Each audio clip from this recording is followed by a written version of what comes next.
A lot of people go through life doing things badly. Racing's important to men who do it well. When you're racing, it's life. Anything that happens before or after, it's just waiting.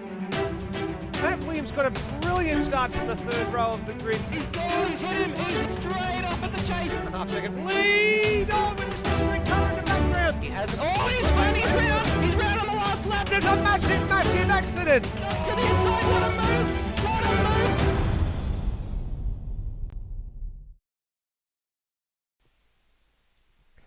Good evening, everybody. Welcome to round 13 of this year's Automobilista Australia Super 2 season 2019. 3 rounds to go in the championship.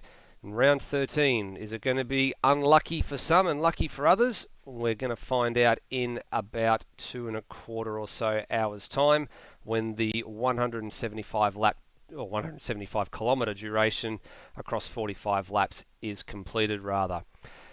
Interesting tale of events at the previous round at Bathurst. The defending champion, Brenton Foley, hit the front in the championship for the very first time. Hard to believe it's taken up until the 12th round of the season for him to finally head this championship. It's not by much. There's still plenty to play for in the remaining 3 races and the remaining 900 points on offer. 300 points a race from here on in. And the Sydney Motorsport Park venue will present a little bit of a different challenge. Normally, if we're following the calendar, it would be the Gold Coast in lieu of some incidents that did happen in the season last year.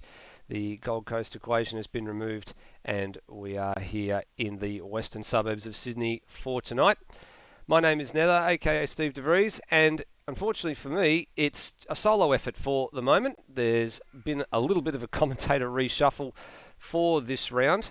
Hans Brunswick, the usual commentator alongside me, has some study commitments for this week and also for the final round of the season in his pursuits of his law degree. And of course, if he's watching at all or if he watches this back a bit later on, we do wish Hans all the very best with his studies and his exams that lie ahead and getting himself sorted out in the real world.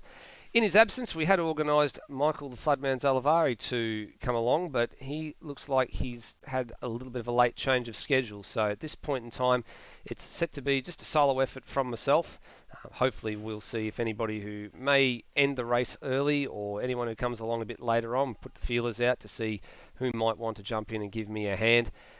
They may very well come along a little bit later on in the night. So we mentioned that there was only a couple of rounds to go, and there is the calendar. So we've been through everything up until Bathurst, so the 3 remaining races that lie ahead. Tonight, Sydney Motorsport Park. 2 weeks from now, we're going to have Sandown Raceway, which is actually going to be a retro round, so there will be a handful of drivers that will opt to run some retro liveries. There will be an update pack released for any of the drivers that are watching this back a little bit later on in the week or next week. Stay tuned for the update pack that will get released.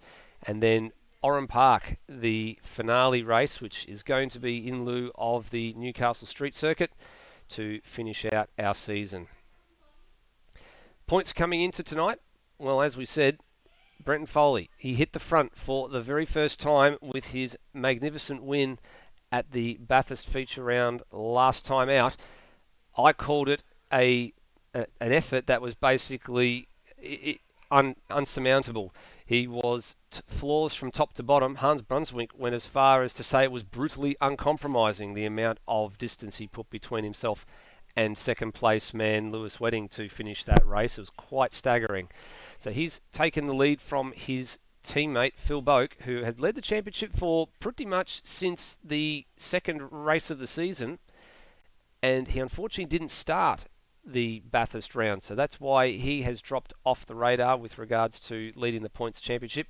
But there's still a number of drivers mathematically in this hunt. Everybody down to Cam Rutledge in 6th place is mathematically still in this driver points hunt for the AMS Oz Super 2 crown.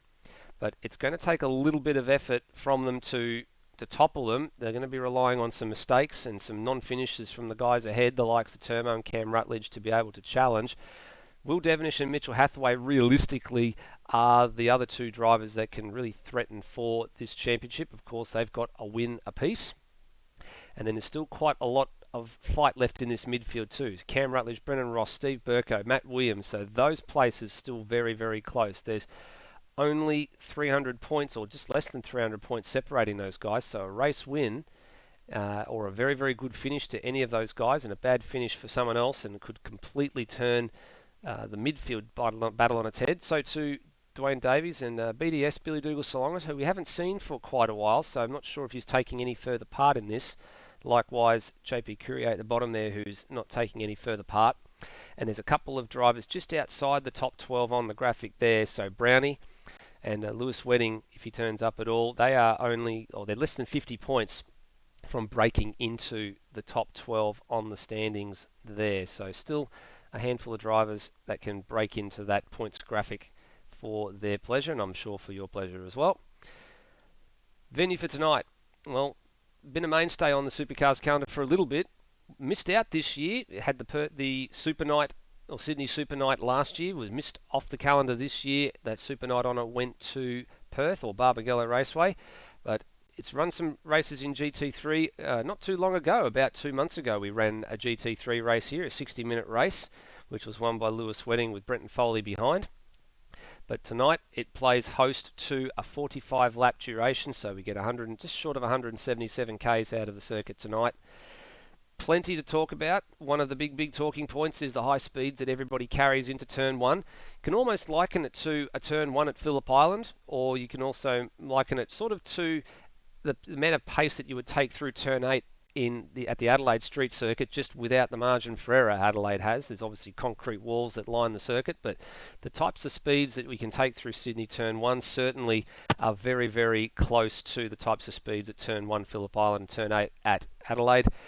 The primary passing zones down into Turn number 2, down into Turn number 7, and one thing that was brought up in the GT3 briefing, and will probably be no doubt brought up again tonight, the wide lines through Turn 11. So you'll notice on the broadcast that there is a white apron to the driver's right, which is on the other side of the yellow line, and a number of drivers will be getting told that if you go outside that yellow line and someone gets alongside you, then you have to make sure that you don't try and fight them down or try and fight back that position. You've effectively left the track limits, so you need to cede position. You go through there if you're on your own solo without a problem and not register a track cut, but if you've got somebody alongside you, you need to be very, very careful. As I'm sure the guest who has just appeared in the box here, which is Lewis Wedding, we could attest to, Lewis. Yeah, that's that final sector, first couple corners. You don't want to run too wide there. I don't know, as you just alluded to, don't know what the ruling is going to be in the supercars, but I would imagine it wouldn't be too far away from what's being run, because you can run really wide there without a track cut. But yeah, it'd be a bit unfair if you run really wide and someone's inside you on the racing line and trying to make a move and you just bump into them. Yeah, absolutely right. We were thankful we didn't have very many incidents of that nature when we ran GT3 here not too long ago, but it was brought up in the briefing and everybody seemed to be pretty well respectable with those track limits. So let's hope we get a clean bill of health through that final corner tonight. Yeah, I do believe there's only the one incident off the top of my head, and when it was reviewed, it was obviously a penalty, but the contact was fairly minor. But hopefully, once again, as you said, nice and clean through there. But I think the big challenge for the drivers is going to be the corner, the right-hander just before it, and getting the braking right. That's going to be a big one in qualifying, and it's going to be a big one, obviously, getting it right in the race, because it's very easy to bin it under braking. Yeah, we have seen a couple of drivers lose it in that particular part of the circuit, just on the qualifying simulation runs, as people try and push the limits. It's a little bit different kettle of fish when you've got a full tank of fuel on board. You need to pay a little bit more attention and take your brakes a little bit earlier and try and sort of glide through that right-hander and try and set yourself up as far right on the circuit as possible so you can actually peel into the left-hander and flow that corner rather nicely. And if you get it right, there's also a lot of time to be gained and speed. So if you're looking to pass someone and you want to get it done before turn 1, getting a good run through there is key. And obviously, if you're defending, getting a good run out of there and through there, it's quite key to holding on to that position and preventing the car behind you from getting a really good tow. Yeah, tow down this main straight is going to be one of the big talking points, and I expect we're going to have a little bit of side-by-side action into turn number 1 very, very early in the night. Now, one thing that we did have a little bit different at the previous round for Bathurst, of course, we split up the qualifying and the race sessions, but it was a timed session only in the Bathurst round. Now it reverts back to a standard 2-lap dash, so an out lap, 2-lap dash, and then an in lap. And you can elect to go out at what time you want, because you've only got 2 opportunities to get the job done, and already a minute has elapsed, or nearly a minute's elapsed, before the first couple of drivers start to emerge onto the circuit. So one of those is Rhodey, and the man directly ahead of him is Brownie, who's already run a little bit deep at turn 2, which I expect we're probably going to see a little bit of that, Lewis, at come race time. Yeah, turn 2, it is very, very tricky to sort of get the braking right, obviously in these big heavy cars, almost 1,500 kilos, just to get them stopped. Because the brakes do get pretty, well, depending on your ducting, which is going to be actually quite important around here, because you can sort of overheat them just a little bit, which is not what you want to do. So you're going to want that ideal point where your brakes have temperature and not too much. And having too little into turn 2 is not good, because you're obviously going to lock up, or they just won't get up to temperature and slow you down fast enough. And it's also easy to brake too early, and you don't carry that speed through the entry point or through the mid corner, and that can drop you quite a bit of time as well. Yeah, it's a very fine balancing act here. There's quite a lot of corners, as you just see where Brownie's gone through, that you don't have a lot of respite in between braking zones. So of course you've got the braking downhill out of sector 1, and then you've got a series of corners where you need to be on the brakes, then off the brakes, and then on the gas and back on the brakes. So not a lot of opportunity for the brakes to settle properly. So where you've got your ducting in terms of how much blockage you have to the brakes to try and retain the heat, you need to find a very, very good balance, because you don't want to lose too much on the run to turn 1 here where Brownie is now, because you need to just get on the brakes a little bit and tip it in, but then you don't want to lose it all through here as well in the braking for turn 2. So that's actually a lot better from Brownie this time. So it looks like he's got himself well sorted. Of course, having come out of the pits just before this flying lap, he would have had pretty much 0 brake temperature to begin with. Yeah, unfortunately just a little bit behind because he can't join as a spectator. But that's right. He's had a bit of a moment there, Brownie. He's gone through turn 3 and then on the approach to turn 4, and he's just dropped it. So there's an out lap and a flying lap already gone for him. So he's just going to have to gather himself up here and have another crack. So I think he has let... Glenn Miles has gone through. Rhodey's just coming through as well. So I believe he's gone through already. Yes, he has. So managed to get out of the way there, Brownie. Well, thankfully for him, he's got another lap to sort of reset himself and just set a nice banker lap in there. Unlike Bathurst, where you had that one shot really if you made the top 10. That's right, the big qualifying session, of course. Oh, and he's dropped it again just on the run down there to the second sector split as well, Brady, in the background of shots. So not a good outlap at all. Hopefully not going to carry too much damage there. Yeah, he might have just overheated the rear tyres from that first spin, and it's sort of carrying through. So it might be an idea for him just to slow down a little bit, try and drop some of that heat from the rear tyres and go again on his next lap. Good example there of Rhodey going through just that part of the course that we were talking about, the final corner where it is a little bit challenging to gather it up and also make sure you get a good line and a good run onto the straight. They'll be using all that pit apron. So Rhodey's opening salvo is a 35.0. We have seen times in practice session come in that were in the 28s, so we expect that we're going to get somewhere there. Best lap that we've seen actually was Brenton Foley's 28.017, so itchingly close to a 27. That'll be your qualifying pace. We expect the race pace could be into the high 28s, 29s and 30s.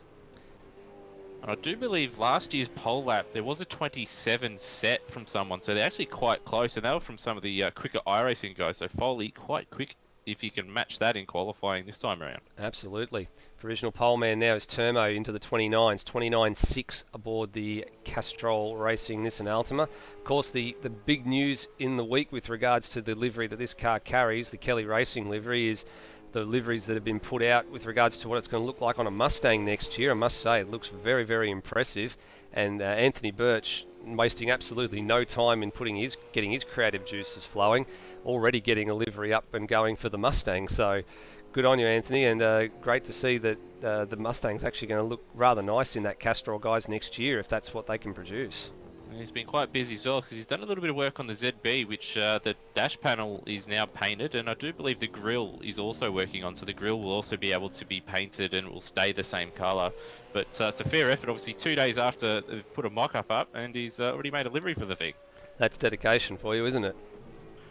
Certainly is, and I've got Rody now, he's jumped up and improved his time, so fair effort from him. Yeah, I've got to say... You wiped off about 2.5 seconds, actually, so you did very well. Yeah, if you're doing a 130 around here, that's a pretty decent lap. If you're going under that, you're pretty quick. So I would, obviously I think there will be a little bit of field spread here because that mid and final sector can be a bit tricky. But if you're getting around that 1 minute 30, it's pretty ballpark for a decent night out. Certainly is. So Termo's finished his lap, so his last lap was a 30.8085, so only 4/10 away from his best lap. I'm watching Glenn Miles now, the other Nissan Altima that's out there at the moment. So 35.1 is his best lap at the moment. This is his final. So Termo is finished, Rody is finished, and Brownie finished as well. Brownie ended up with a 33.1, so recovered, but probably can definitely go a little bit quicker. Glenn Miles a little bit off his pace at the moment. But now the circuit starts to get a bit busy as Dwayne Davies jumps to the top of the chain with a 29.35. So that's the first of the Ford Mustangs to set a lap. Of course, the other Mustangs in the field, the Steve Burko Top Gear Racing Mitre 10 inspired Falcon livery, Mustang livery. And we're hoping that we will see Zach Ross a little bit later on as well. He may miss qualifying, but word on the ground is hopefully he will be around for the race. D2 already nearly 3/10 up at the Sector 1 split as well, so he's pressing on here in the JPS Cookies liveried car. Now, he did tell me during the week what the cookies on that car was meant to be, but I've completely and utterly forgotten what it means, although I'd probably see the word cookies and I think Cookie Monster. Actually, the lap time he set there is actually a personal best, and obviously the way he's going to set another one if he keeps it all together. Yeah. He gets in at 28, it's a fair effort. Yeah, he's definitely, you're right, that is a personal best, and he's chunked some more time out of it as well. Now 6.5 up on his PB, so this is going to put him into a 28. This is going to be a very, very respectable lap time, and very, very impressive lap time, I should say, for D2 if he can hold it together. He looks pretty planted through the final corner. He's got Brute or Pete S behind him as well, who's actually been setting some really good laps in the practice session as well. D2 goes into, he lost a bit of time there, so just shy of going under the 29s, or under the 1 minute 29, but still very, very good effort. I think he'll be kicking himself just a little bit for dropping that time. It was all at the last corner. I think he ran just a bit too wide, and he had to slow down just to get the nose in. But still, pretty good lap, but he was on target, it has to be said, for probably it was like a 28.7 or a 28.8 the way he was going. Yeah, he was tracking toward about a 28.6, I think, if this serves me correctly, just judging by how much time he actually lost. And we have a look to see who's out there starting some laps at the moment. So Mitchell Hathaway's just started his flying lap, and looks like we've got a few others. Brendan Ross. Peter's also started a lap as well. Yeah, so Brendan Ross is on the clock now as well. Behind him, Matt Scruff Williams. Now that's an interesting story if we can pick up Matt Williams. I have it on some good authority as to the reason why he missed the Bathurst race and let Greg Dangle do it solo. He didn't actually let him do it solo. He actually fell asleep as he has to avoid his teammate there. I'm not going to reveal my source on this information, but the source has told me he went to bed to be fresh for the race, and he went to bed about 4 or 5 in the afternoon for a bit of a nap, and then woke up at 11 o'clock, would you believe? So he missed the race entirely. I'm going to have to assume that there were some substances during the day that he might have smoked that probably led him to have that nap. Oh, and we won't, I don't think we'll be going there, although he did say he went to bed to be fresh, but apparently he's been very apologetic to Mr. Greg Nangle, and apparently still is very apologetic to Mr. Greg Nangle for that. Straight to the top, first man in the 28s as well. Yeah, good time from Peter there as well. So he's one of the new boys to the category. He raced at the Bathurst round, and actually wasn't doing too badly for a while for his first proper outing in the supercar. And if I look down here, just looking to see where he actually finished. I'm not sure if he actually finished the race. No, he didn't finish the race, but he did, I think, probably at least get through half the race. So, and about 2.5 tenths out of his PB at the moment, and getting out of the way there. Oh, geez, that was very close. for, I think that's the Top Gear Falcon, or sorry, the Top Gear Racing Mustang of Steve Burko. Just had to get out of the way there, just to trip across the grass. Hopefully that doesn't upset Peter on his run down here. We'll get a second timing reference just out of this corner here. And they'll be using all this road here as well. So you can see they're using just about all the apron as well. He's found a bit more time. Got Mitch Hathaway also purple in the first sector, and he's got faster again. So 35.9 in that middle sector for Peter. So he's tracking for, looks like a 28, probably 0.5 at the moment, which is top 3 material from what we've seen so far. Yep, I tend to agree with you there, Lewis. It looks like it's going to be a mid-28 if he can hold this together. How was his exit out of the final corner? His exit was pretty good. Pretty decent run. Yeah. That's a pretty decent run out of there. We went far wrong. It was 28.4, so very, very good. That's the second fastest time of the weekend. It certainly is. That's a great job. Let's see if we can try and pick up Mitch Hathaway. So there he is. He's actually sitting P3 at the moment, at 29.0. He's just on the approach, I think, through the final corner now. Yes, he is. How is he tracking? He was a purple in the first sector. Second sector, he was 2/10 off Peter's time, but he's probably going to be fairly close. 2/10 off. It's nearly 3/10 off. So P3, and he's done as well. You've got Josh Benz also set a lap very, very close to Peter as well, so it's going to be very tightly contested. You've got Hathaway, Ben, and Peter all very close together there. And that is actually Josh Ben's PB as well, that last lap that he did too. He was actually pretty quick in the practice session, so he's obviously flying along with the PBF guys up front, and they've obviously shared the setups in their Discord, but he's not far away from his own time and from Peter as well through the Sector 1 split. So got matching in pound for pound as pretty much as quickly as he can, and we probably expect to see some of the heavy hitters coming out in just a few moments. And indeed, we've got Brenton Foley and Will Devenish and Phil Boak. They all look like they're in the process of starting their first flying laps, or on them.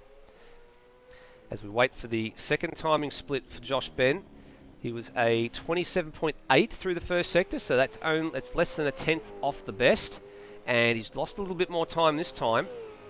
So some drivers... Still a personal best, though. Still a personal best in the middle sector for him. It was. Some drivers getting the better lap through the second lap. Some drivers only able to take their best lap on the board through the first lap. And so that was just across the line. That was Steve Burko going up to P9. So has Josh Ben been able to claw back any of this off the final corner? The answer to that is no. And now we have a... Sorry, go on, Lewis. He did set a purple final sector on his faster lap there, so he would have hooked up, obviously turned 9, 10 and 11 very well, and that's where he made up all that time. Absolutely. Well, the next man to cross the line to set first lap time is going to be Will Devenish, so these are the guys we like to call the heavy hitters. So it'll be Devenish followed by Foley, and then Phil Boak and Steve Burkham and Phil Boak. Foley's purple in first and second sectors at the moment. Yep, Devenish goes P4, so the next man we want to see is Brenton Foley. Here he comes, current leader in the championship, goes into the 28s and very, very close to a 27. So pressing on, and then we look a bit further afield. That pushes Steve Burko down to 11th and actually miles off his PB at the moment too. So I don't think he's going to improve at all. But we then pick up Phil Boak, who's the next man that was second in the practice session just before this qualifying session got underway. Steve Burko peels off the road. He is done and dusted.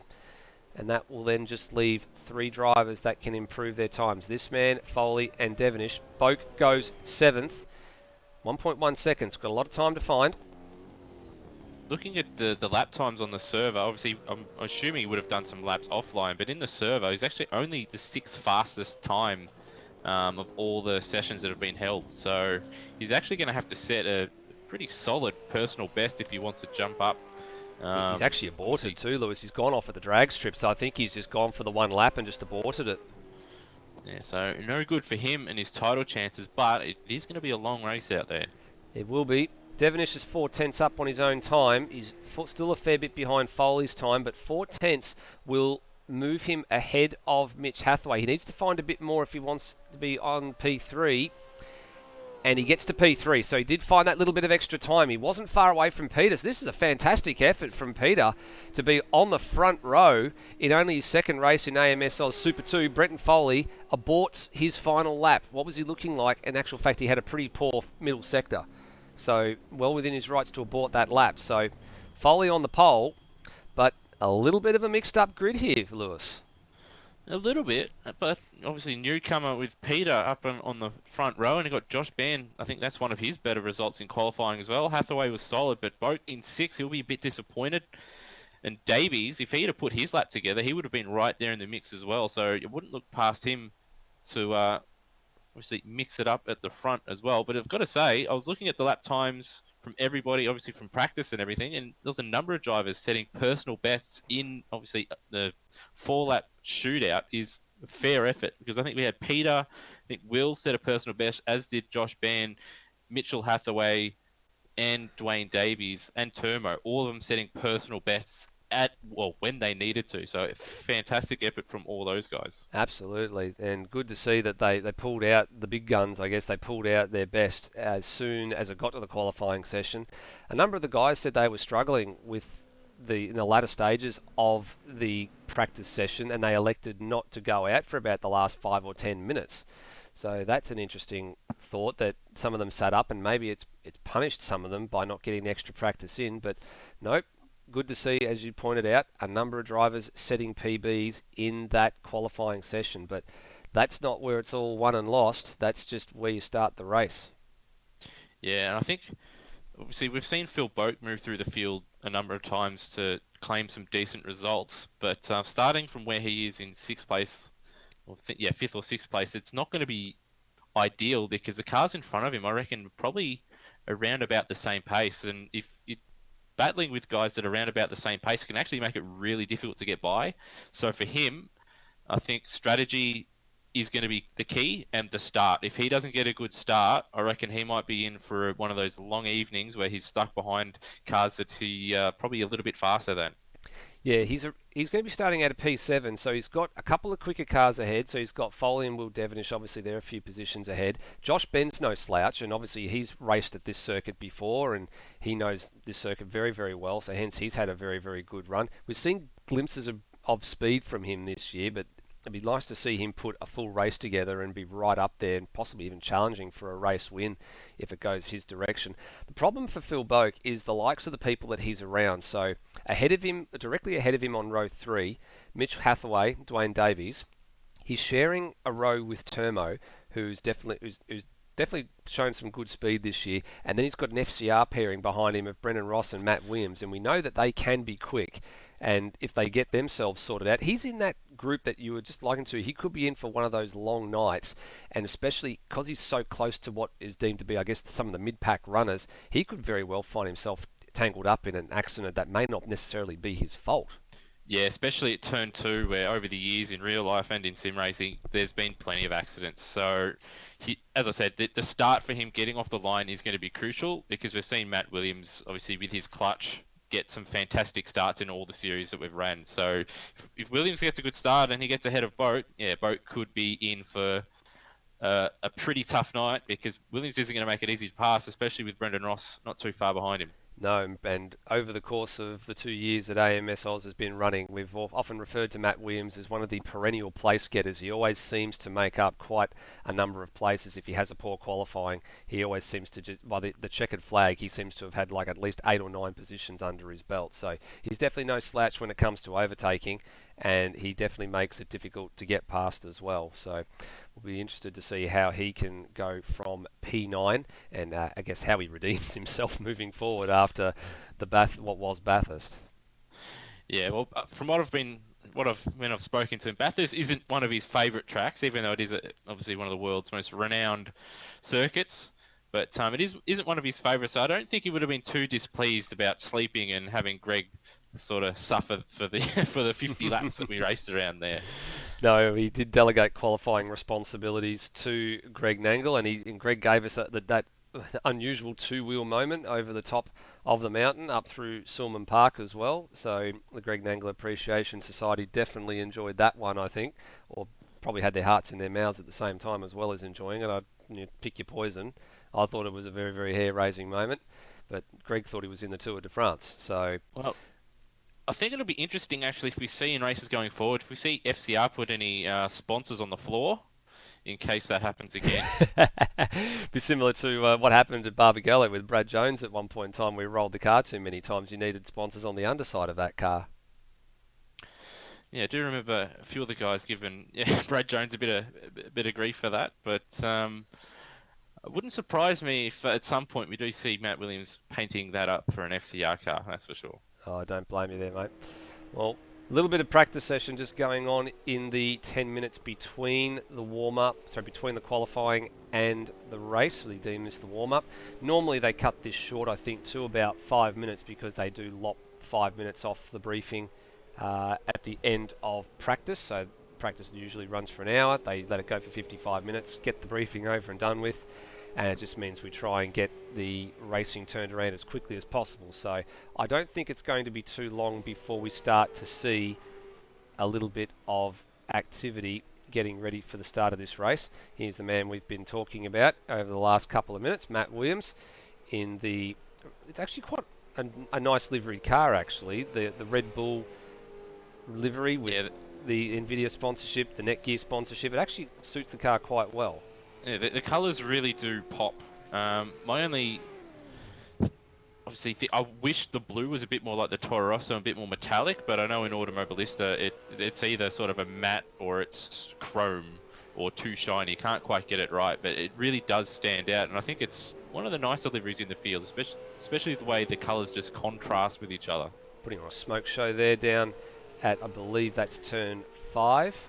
Yeah, I think he knows he's on stream, and just wanted to burn some tyres. That's it. I was about to say, we've had a few reports that a number of drivers do have the stream up and running while they're driving, and I wouldn't advise that. I've seen a few people do that. I'm looking at you, Rhodey, for watching yourself on the stream and then having an accident. So it's not something that we'd recommend, boys. Watch it back after the race is over. It's always on YouTube. You can go and look at your leisure.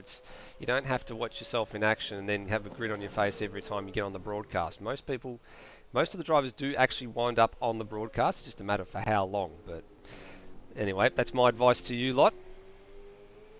That said, it can be a good way, obviously. Again, I don't do it or advise it, but it can be a way, I suppose, to find out how the race is going for other drivers as well, as many drivers don't have a spotter, obviously telling them what's going on. Some of them don't elect to run the HUD here in Automobilista as well. So you can see here on the broadcast, we've got timing, we've got people's positions, and there's also a number of other items with regards to tyre temperature and that as well. Some drivers actually don't elect to run all that HUD. They just prefer to have a nice clean screen. So you're right, they don't have as much information available for who's where and what's going on. And I think in times gone past, we've even seen people like Lewis Hamilton in the F1 to say they took a sneaky look at a billboard going past or a big screen going past to see what was going on while they were racing. I think a number of Formula 1 drivers have done that. I do believe there's a story involving Michael Schumacher. Ralph Schumacher at the time obviously was racing as well. Ralph set the fastest lap of the race, and Michael got on the radio talking to, complaining to the team, why didn't you tell me that I'd set the fastest lap? And the team were trying to tell him, no, you didn't. That was Ralph. Yes, hence when you have two people in the same category with the same surname, it becomes a little bit difficult to work out whose is who, I guess, sometimes. When you're going at nearly 300 kilometres an hour in wings and slicks. Yeah, just having a look at the lap times at the moment in practice. I reckon if you're doing low 29s with race fuel and probably high 28s, I reckon you're going to be in for a good evening if you can just keep it all together.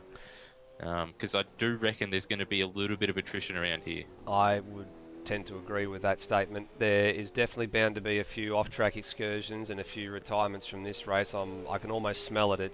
It's like you have spidey senses that tell you something is not quite right or something is about to be not quite right.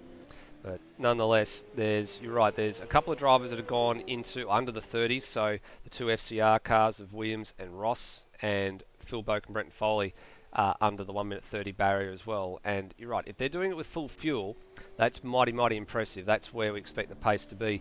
But I do expect a number of the drivers that they should be practicing their pit ins and pit outs, as it looks like we're about to see Will Devenish do just that, because it is quite a high-speed pit entry approach. But you've got a long way, so you can see where the witches' hats are there. That is the pit speed control line, so you have to be stopped before there. So getting your timing right is going to be critical if you want to gain that extra little bit of advantage getting into the pit lane. And we have seen pit lane speeding offences here before. Well, it's not only that. I think we've seen. I can't remember which series it was. I have seen a driver actually lose it on pit entry, trying to slow down too hard. So it is, you come in flat. There's no chicanes or anything in the way. You just come in. You got to pick a point. There's not really too many points either side of the track to sort of pick a braking point. And then you got to obviously get on the or just under the speed limit, hit the limiter, and hope to God that you're not going a few Ks over and get pinged, because it's very easy to do, and it's also easy to lock your rears and end up in the barriers as well. No, absolutely right. And I think we've raced it in the last couple of months. We have raced this circuit on a couple of occasions. We've, of course, started TCR Ros here a couple of months ago, and we did have the very first round of GT3 Season 2 for 2019 here as well. The one that sticks in my mind from that one, as I broadcast that one with Josh Bagsy Bags, was that Phil Boak had several trips through the pit lane as well, and I think on a couple of those occasions he actually tripped the pit lane speed limiter a few times too early and ended up getting a further drive through to comprehend his matters. He actually had a pretty poor night on that occasion. Yeah, and I think another thing to look out for, even though you don't think there's too many places, and obviously the final two turns there at 10 and 11, obviously the runoff and the exit of those, you can obviously use all the apron. You can actually pick up some tricky track cuts. The exit of turn 1, if you're all the way onto the grass, or even your outside tyres are on the grass and you've got your left-hand side tyres on the curbing, you can pick up a track cut, so that's something to look out for, obviously, as drivers go through the race. And I think there's another one, I do believe, if you run a little bit too wide on the exit of turn 5, but again, there's massive apron there, so you probably won't see too many there. Absolutely. Well, that hooter you heard means practice is over, qualifying is over, warm-up is over, and it's time to get ready to go racing. Good to see a couple of people in the live stream away and watching. One of those is Mr. Brian Walsh. Good to see you aboard, Brian. I know you're abroad and away from home at the moment, and hope everything's well with the family. Know you've had some trouble in the recent past, but good to see you watching along, and looking forward to catching up with you for some practice for TCR across the weekend. Of course, TCR Oz, the next broadcast for that is going to come on Monday. And I believe, Lewis, we're doing Simmons Plains, so another fast and furious little track. Yeah, that'll be a very interesting one, and I think the old hairpin's going to see a little bit of carnage down there. I think you're absolutely right. That's going to be a wicked little race, I think. I'm looking forward to that one personally. And, of course, Brian, the native Tasmanian, I'm sure he's looking forward to that one as well. Lewis, let's take a look at this field as they go through on the warm-up lap. All right, well, we've got, once again, Brenton Foley starting from pole position. It seems to be, I suppose, his home part of the circuit. And then we've got newcomer Peter S. I can't remember his last name, but Peter S. on the front row on debut, so very good effort from him. Will Devenish will start from third place for CRE Motorsport. And he's got Josh Ban alongside him, and he's looked quite pacey in practice, so I reckon he's going to give Will a hell of a time in this one.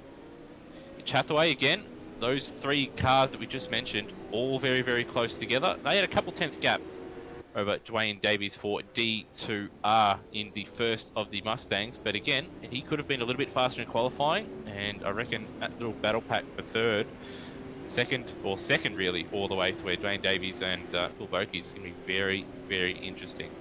Speaking of Phil Boak, he will start 7th for PBF Race Engineering in the VF Commodore, and he'll have Termo for company on the 4th row. And behind him we've got the two FCR Motorsport cars of Brendan Ross in the grey and gold, and Matt Williams in the blue and magenta Red Bull liveried car. Behind him, Cam Rutledge in 11th place,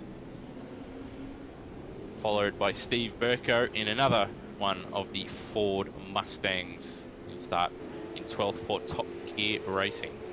Now, Rhodey's at the pit lane entries. He's meant to start next, so he's obviously missed the start here, Lewis. He's missed the start, or he's anticipating a bit of carnage and just wants to stay out of everybody's way and avoid picking up some damage, or perhaps a strategy play. And we've got Brownie or Cracker Racing team in the Penrite liveried car will start in 14th. And starting at the back for Spit Water Cleaners in the Nissan Altima, Glenn Miles in 15th. There's your starting grid, ladies and gentlemen. About the same sort of turnout that we normally get for Super 2. We've been in that realm of about 15 to 20 cars for most of the year, which is great to see. Good to see the regular guys always turning up every week, and great to see the newcomers as well.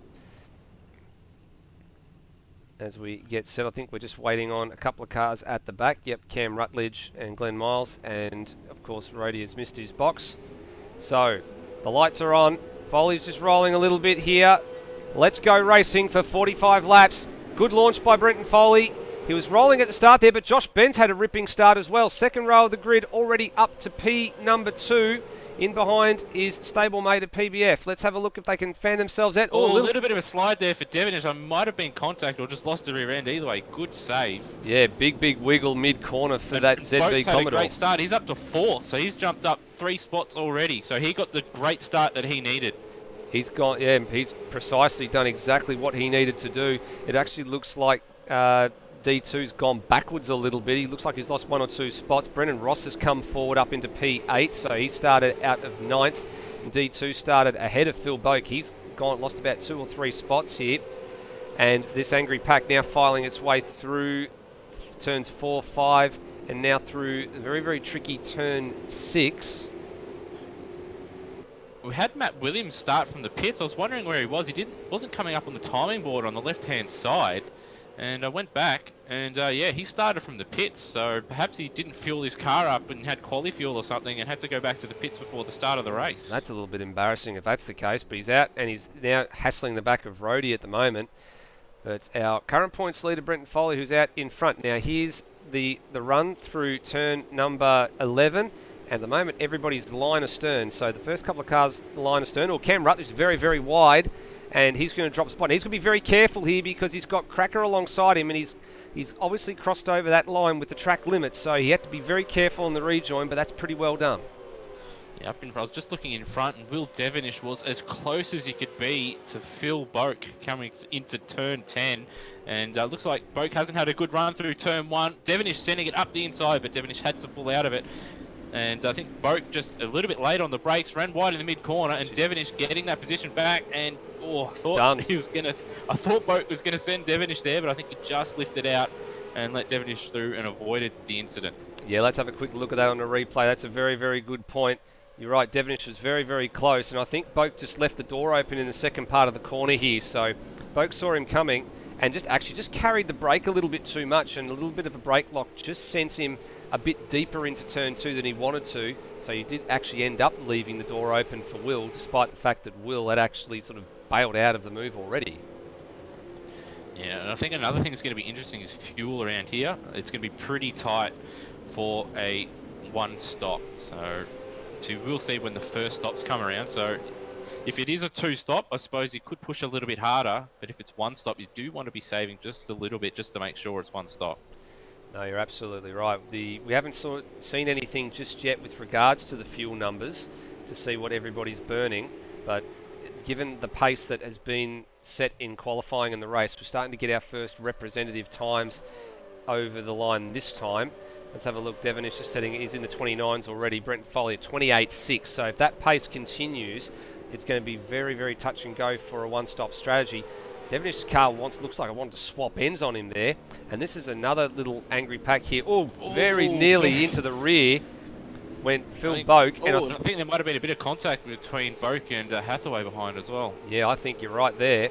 And Pete is starting to lose a little bit of touch with Josh Ben, but this is becoming a very interesting battle here. So Pete, Will Devonish, Phil Boak, and to a degree Mitch Hathaway, who's just dropped away. So, Dromo's dropped it on the back. What happened there? I think Ross was very close as well. Just have to have another look. Yep. But Ross was close. Maybe he had a move and there was contact, or maybe Turmo just lost it on his own. No, Turmo lost it on his own. I think he got on the grass. No, he lost it coming out of the previous corner, out of I think it's he was turn on 4. He was on the curb, and we didn't quite see it. Let's see if we can just peel it back a touch here and pick up another camera angle. It's a bit hard for us to see. Let's have a look at from the onboard. Yeah, he wasn't even close to the grass. He was actually, I think he just lit it up a little bit too much. That's the traction control, or lack thereof, for you in the Z8 supercar. Avoided the wall, thankfully, but his rear tyres won't like that, and his race engineer won't either. Nope, certainly won't. And I think he uses the crew chief mod, so the crew chief will probably be squealing at him down the radio. But nonetheless, at least he's still in this race, which is the most important thing, although be it down P10. Devonish looks like he's moved through here. Sorry, there was Devonish is hip and shouldered. I think Pete down at turn 2, and looks like Phil Boak's trying to do the same. Pete's not having a bar of this, though. He's trying to fight that position back. And Phil Boak now, opportunistic move down at turn 4. Very opportunistic move. They'll run side by side to 5, and Pete argues the point, and now they'll run side by side to 6, and Hathaway is just looking at it going, what do I do here? I'm just going to have to stay put and just wait. But all's fair, I think, between these two, and Pete maybe just scored a bit wide. Now Hathaway decides to pounce, but he didn't pounce hard enough. No, I don't think there really was too much they could do. As Boak sends it up the inside, and that might be it, I think.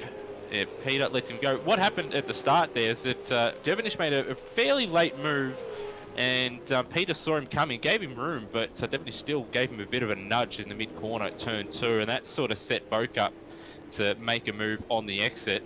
And with that battling, that's allowed Devonish to break away, but from there, that half a lap of battling, and there's a second and a half between Boak. There's going to be a move here. There's going to be a move here. Hathaway's going to try and get some overlap before turn 1. We've seen this happen in TCR and in GT3, and you've got to be very, very committed to go down the inside at turn 1, but he doesn't get the move done. He thinks better of it. Peter's wide, though. Peter's wide. He's almost lost it, and he's had to go to the middle of the track.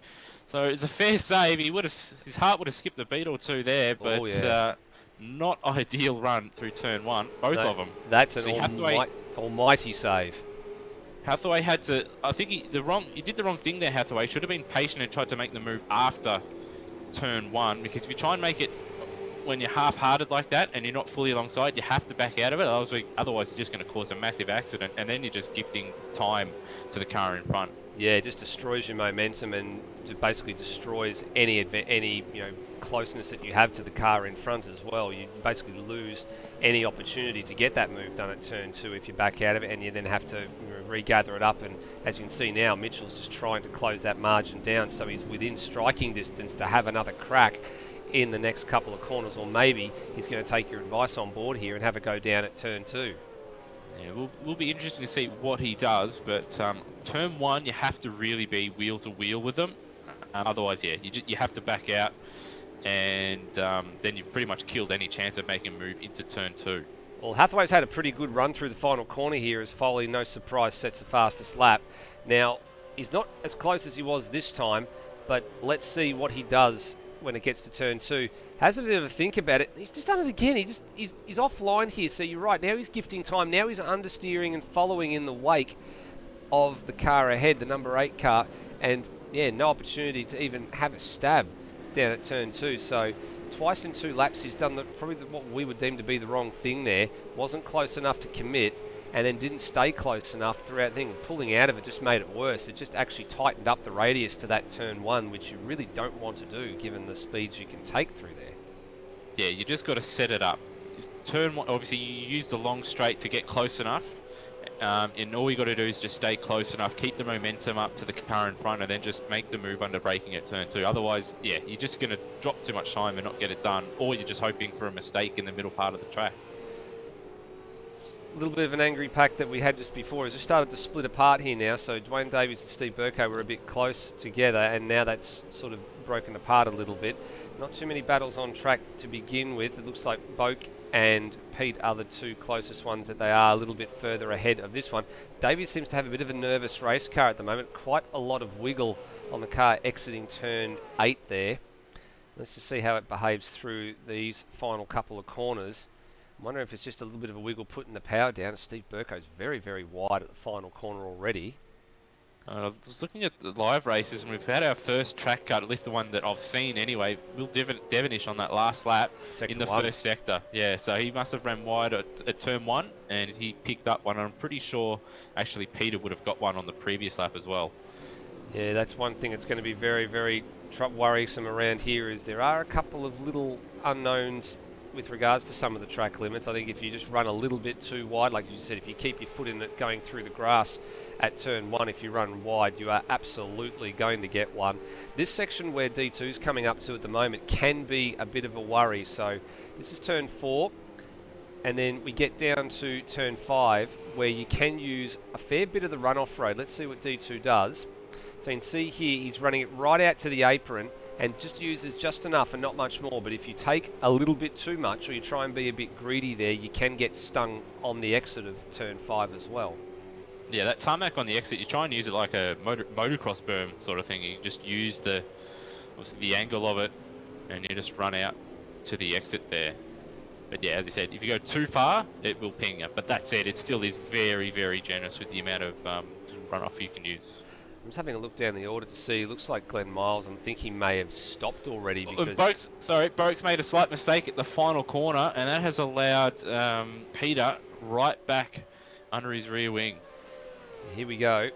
And Mitch Hathaway is still within striking distance of this pair, would you believe? But looks like Boak had a pretty solid exit out of the final corner. And probably going to be just enough to stay ahead. Now, that's a better line from Peter through first turn that time, but yeah, not within enough striking distance there. I was just about to say, I've got a funny feeling that Glenn Miles may have stopped already. I'm not sure if that's for damage or not. His first sector was a minute 14, so I get the impression that he's been through the pit lane. And just looking to see where he is on track. He is actually, I'm not sure what's going on here. The timing seems a little bit funny. So here's Glenn Miles, he's P15, and he's actually on the road behind Brownie, so that means Rhodey is out of position here on our timing screen, so something's a bit strange there. Another thing to point out, after Foley set that fastest lap there, his pace has dropped off significantly, so he did set that 28.6, but his next two laps have been a 29.4 and a 29.2. Obviously he's still very, very good lap times, but compared to Josh Ban, who's been a bit more consistent with a 29.7 and a 29.4, so he sort of matched him on that last time around. And Ben's under pressure now too. Will Devonish has been doing high 28s. His last lap was a 28.9, and that was the lap after he got the track violation. So he's now ranged onto the back of Josh Ben, who I get the impression could possibly play a little bit of tail gunner action here for Brenton Foley if he really wanted to. I mean, it's not a team ordered sport, this sport, is it? So he'll be defending his place for everything. Have a look how much later Devonish is on the brakes here from the helicopter shot. He is super, super low on the brakes, and Ben's left the door open for him here at turn 2. And Devonish has done exactly the same thing that he did to Peter, except this time he's really got a fight on his hands through 3, and they leave each other some space, which is great to see. And how late can they go? Ben gets the place back at turn 4. So that's a great exchange between these two brewing already, but they are costing themselves time to Foley now. Yeah, if they do want to race for the win, I don't know if there is team orders down there at PBF. Obviously, it is a different stable, but I think if Ben does want to get a win, I think it might be smart to probably let Devonish go and hope that he catches onto the back of Foley, because these two racing is, well, I think it's already cost them a good chunk of time, and it's only going to continue to do so the more they battle. Yeah, it's cost them at least 4 to 5 tenths in this first sector alone, would you believe? So, and another 4 in the middle as well. Yeah, the first sector time's just coming up now, so Devonish is the big loser out of this one. Now, a little bit of a wiggle for Josh Ben as he tries to put the power down just to coax the car through the turn. And it looks like another one of the PBF cars ahead is Rhodey, so he's now lapped traffic, and he's going to be lapped by these guys very, very soon. Is Devonish going to send it? Very close, very close. He's going to try it. Got to be committed, and he is committed. And that's a very, very bold move, and He lays off him, and he's good enough and kind enough to leave him some space, and now he gets the job done. So when we talk about committed moves at turn number 1, that's precisely how you get the job done. That's what Mitch Hathaway couldn't get done on at least 2 occasions, and Will Devonish has just demonstrated that that is indeed possible and how to get it done. Yeah, you have to be wheel to wheel, and he was. Still a fair effort from Ben to try and hold on around the outside, make a fight of it, but just couldn't quite hold on. Behind them, though, Boak is on for the fight of his life at the moment. He's got Peter, and he's got Mitch Hathaway right in his wheel tracks. Yeah, let's go back and have a look at this battle, because it's starting to heat up now as they get down to, I think this is turn 6. And they drag up the hill.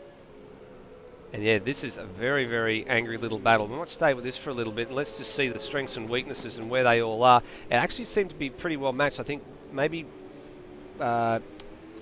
Hathaway's a little bit deeper on the brakes, maybe a little bit more confident on the brakes into some of these corners, but he's not getting good enough exits out of some of them to make any real effort. From what I've seen consistency-wise over the race so far, I think probably Hathaway's probably the most consistent of all of these 2 drivers in front of him, at least on race pace-wise, but he just can't get past them at the moment. And once again, he's got a decent run out of the final corner. Here we go. He's going to try it. I think this time he might be able to do it. He is closer this time. Yeah, here we go. He's got it done. Oh, geez, that was a very, very late. Peter was having none of that, and Mitchell had to back out at precisely the last minute. But he was close enough maybe to have a little bit of a stab under brakes there, but he's actually gone a bit too deep. So he did pull up. Was looking at helicopter cam there. He actually braked at about the same point, but I think he got off the brakes and was thinking maybe you could get him on the underlap or the second part of the corner. But yeah, just ran too wide there and carried too much speed. Yeah, it's really only one line through turn 1 as well. You really sort of got to be reliant on somebody to understeer out the other side to get them on the over and under.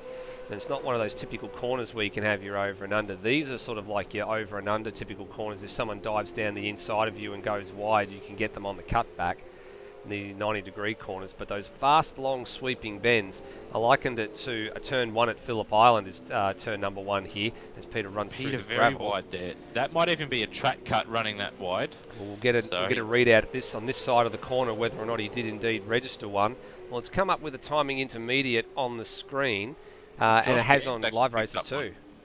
Josh Benz picked up a track cut in the middle sector, and Devon is purple in the middle sector, so he's found 3/10 in the middle sector on this lap, but he did drop a 10th in the first sector, but he's still got quite a bit of pace in that car. Just about everybody had a swapper on here. Boak had a swapper on. Hathaway had a swapper on. Peters needs no second invitation. He's trying to get some overlap on Boak down this main straight here. This is really a highly entertaining battle between these 3 for 4th, 5th and 6th on the rostrum. Boak's gone understeered wide. That's the opening of the door that Peter needed, but is he committed under brakes enough?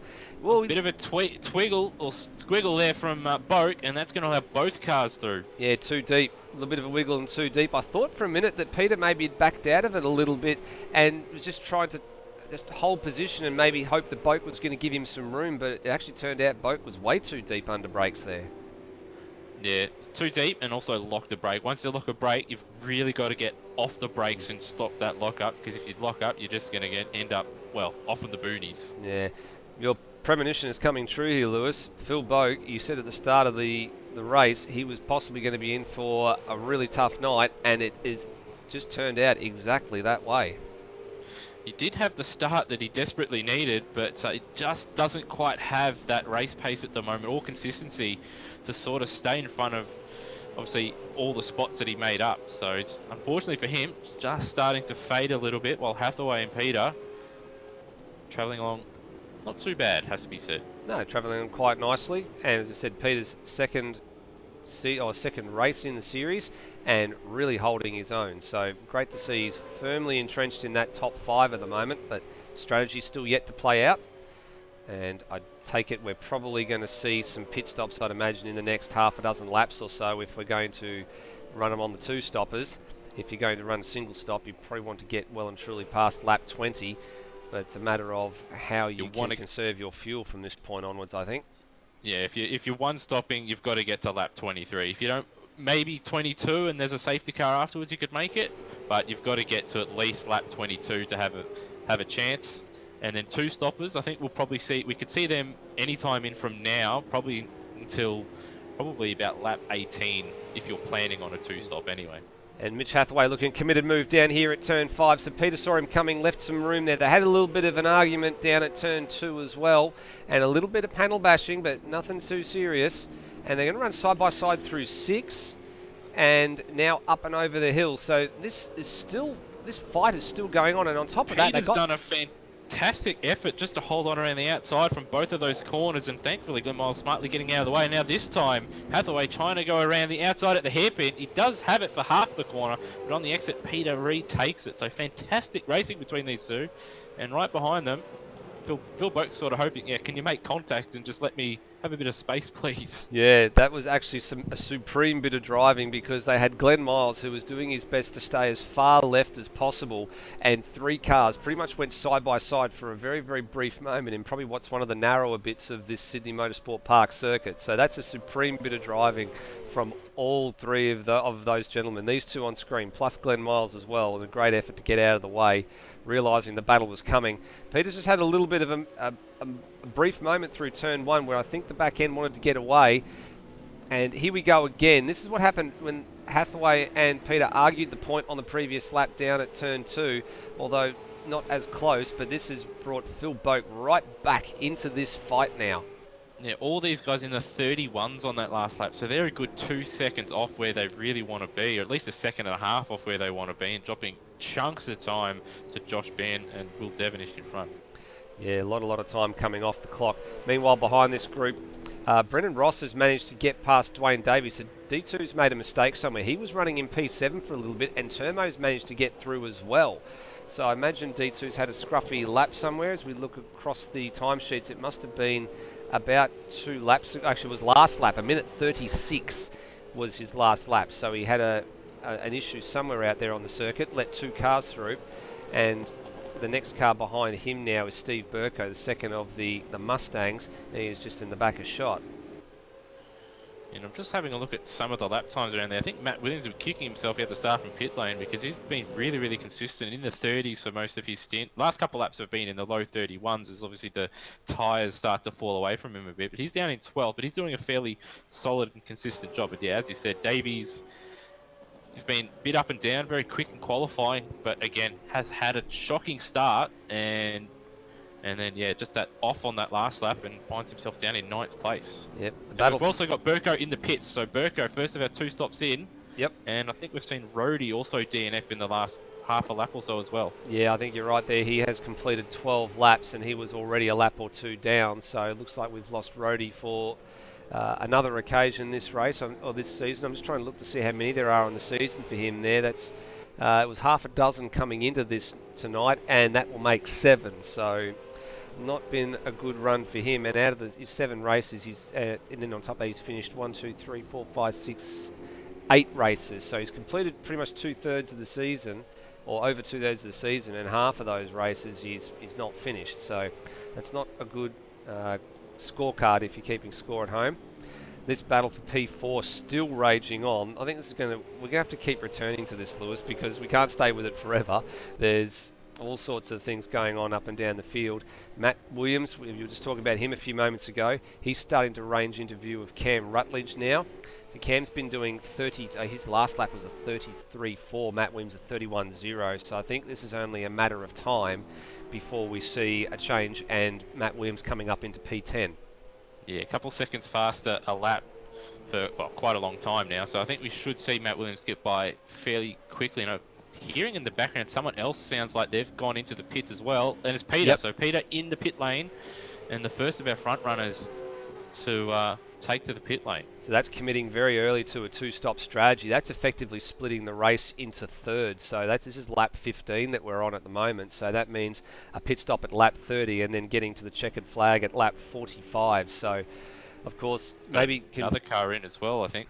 Yep, we're looking to see who that might very well be. And we're just watching Matt Williams on screen here, trying to get some overlap on Cam Rutledge. And again, got to be committed at turn 1 here. And no, not quite committed enough.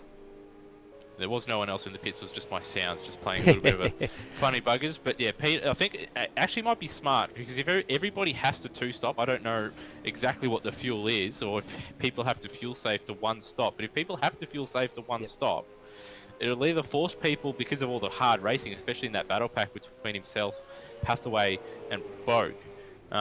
If they have to fuel save, obviously that's going to give Peter plenty of time to make up time. But if they two-stop, he'll undercut these guys and give himself a bit of time should he not get held up too much while he's on fresh tyres. Yeah, well, he's come out just ahead of the battle on screen here, the Matt Williams and Cam Rutledge battle for 10th and 11th, as Matt now finally makes that move stick at turn 6. So it was only a matter of time, and pretty much a lap from the minute that we called it, he finally gets the job done. So Peter's just a little bit further up the road, about 7.5 seconds up the road ahead of this pair. So he's got dropped Hathaway in the pits, who's run into Devonish. So Devonish left the pits, and he ran into Hathaway in the pit lane. So could see something after the race about that one. Yep, let's go and have a bit of a sticky beak and see if we can pick up what happened on the replay here. So there's Will Devonish in the pit lane, minding his own business. And here comes Mitch Hathaway. So he was on the pit lane speed limiter well and truly early. Oh, that's a little bit interesting. So Hathaway was close enough to alongside. Devonish was leaving. That one might be a little bit difficult to call, I think. Yeah, it'd be difficult. And with those pit stops as well, Hathaway did fall in behind Peter. So Peter did make up a bit of time. He's probably about a second and a half, maybe 2 seconds in front of Hathaway. So great call from the rookie. Absolutely, indeed. So he'll then start to slowly pick off some places as the other drivers start to come in. He's got a little bit of lap traffic ahead. I think one of those was Glenn Miles, who's actually now fallen in around where Mitch Hathaway is. So he's cleared him quite quickly. Next man up is Brownie. I was going to say also, sorry to cut you off, Turmo and Ross have been battling out the last lap and a half. Turmo did make it in front of him, so did catch and pass him, but he's just locked up at the hairpin there at turn, I think it's turn 7 there. Yeah, and D2, turn 8. Yeah, D2 starting to loom into battle here as well, so he's started to get his skates on a little bit while these two are arguing ahead of him. Got Josh Ben in the pits as well. Be interesting to see if anyone else pits, actually. Yep, so he's come in from P3. So that'll release these guys into 3rd, 4th and 5th respectively as they cross the line. And a bit further behind, yeah, Josh Ben leaving the lane now. Now Will Devonish is going to round him up quite comfortably, so that's a comfortable hold. He was ahead of him on the track to begin with anyway. As he goes through a bit of a cloud of smoke there, that'll be from the guys ahead, or a cloud of dust rather. That'll be from the D2 Turmo and Brendan Ross train ahead. Peter setting his personal best on that last lap. Another thing, I did look at the out lap for Peter S, which was of 1 minute 58, and that's actually and that's the exact same as Will Devonish as well. They're both set identical, or not identical, but at least within the same half a second bracket of an out lap. So fantastic pace has netted Peter quite a bit of time now over Mitch Hathaway. They did have traffic to contend with on that last lap. I think it's Brownie, and see, poor out lap from Hathaway. He's actually dropped quite a bit of time. Yeah, having a look on that lap. Having a look at the sector times too. Peter's doing high 27s, whereas the other car he was battling with, Phil Boak, his last sector one was a 28.8. So this is really going to play into Peter's favour. He's pretty much already made the undercut work as soon as Phil Boak comes in. Got a race leader in the pits as well. All right, so that's committing to a two-stop strategy. And Boak has gone on as well. Yeah, Boak needs to make pace here.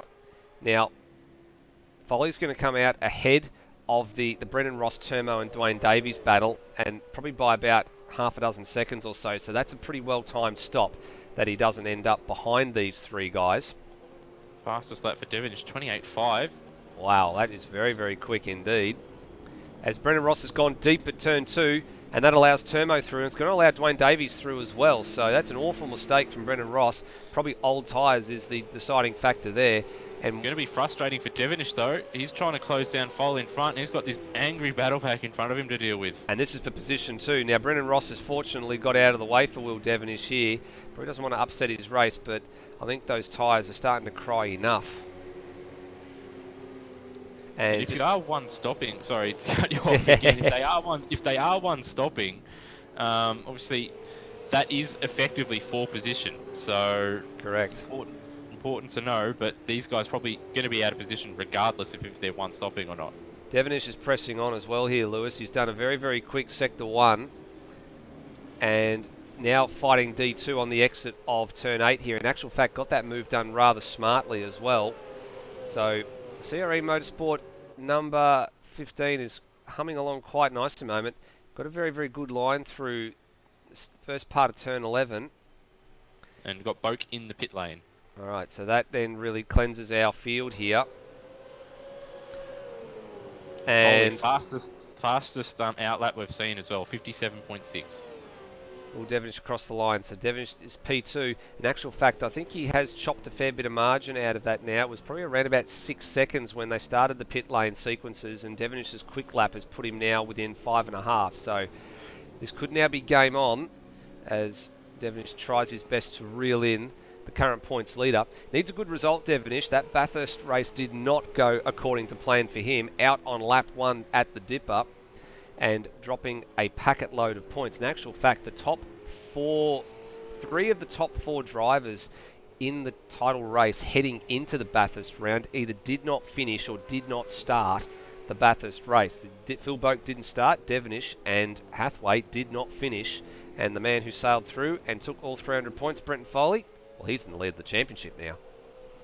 Yeah, and as we've seen, he's been pretty much the quickest man all season. So now, and as you can see again, in the lead of the race, and he's made it his well, it's his home really. He spends most of his time in Super 2 out here in the lead. It's going to be difficult for them to catch him now that he's got the championship lead. They really needed to hold on and have at least a solid Bathurst event, and unfortunately, due to various different problems, they find themselves trailing him, and both on the racetrack and in the championship points and in the fastest lap race as well. Well, don't hold that car for too long. So Foley 28.4.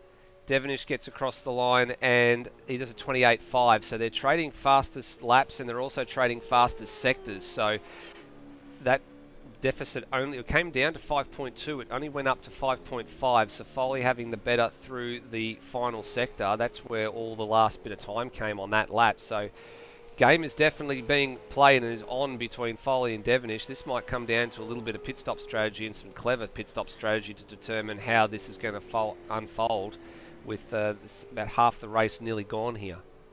Yeah, I think it might be almost sort of the Formula 1 style undercut strategies will probably be the ones where Devonish gains the most time. He's going to have to take a bit of a risk at some point.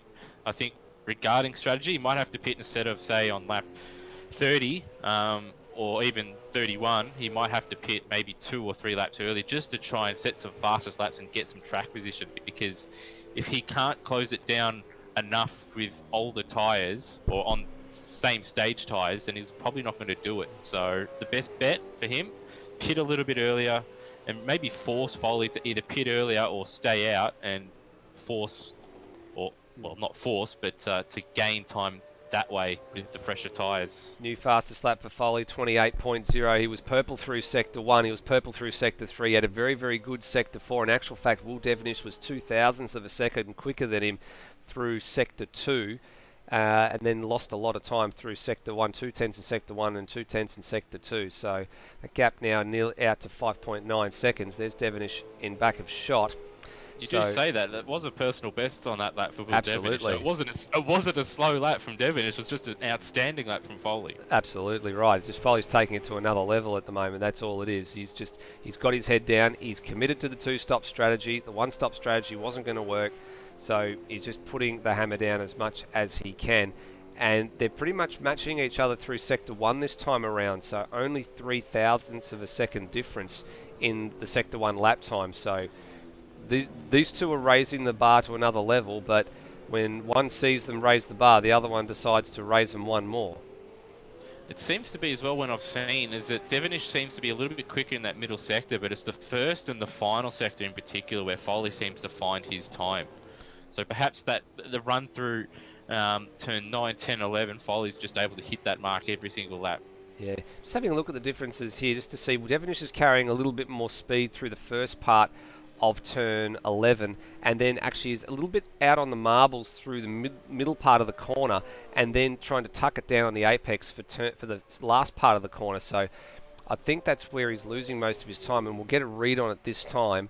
The final sector time is only a tenth of a second difference that time around. But in the middle sector, it was about a tenth and a half. We've got a yellow flag here down at turn 2. So what's happened here? It's Oh, Foley. it's Foley! Foley's gone around. Oh, dearie me. So Foley's had a moment.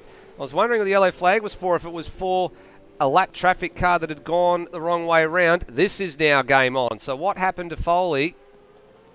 So there's Cam Rutledge. Cam Rutledge came out of the pits and no, just maybe down one too many gears. We've seen that before. That happened to Will Devonish, his qualifying lap. I reckon he's plucked neutral. He's plucked. If you go on the replay and go on board, he's plucked neutral, and he had to. And when he shifted gear, it spun him around. So big mistake. But at the same time, he's lucky he didn't blow an engine as well, because we have seen drivers hit neutral or reverse and just blow the engine instantly. Absolutely, and these cars can be very, very fragile when it comes to doing things like that, over revving, buzzing them on the downshift. We've seen it all.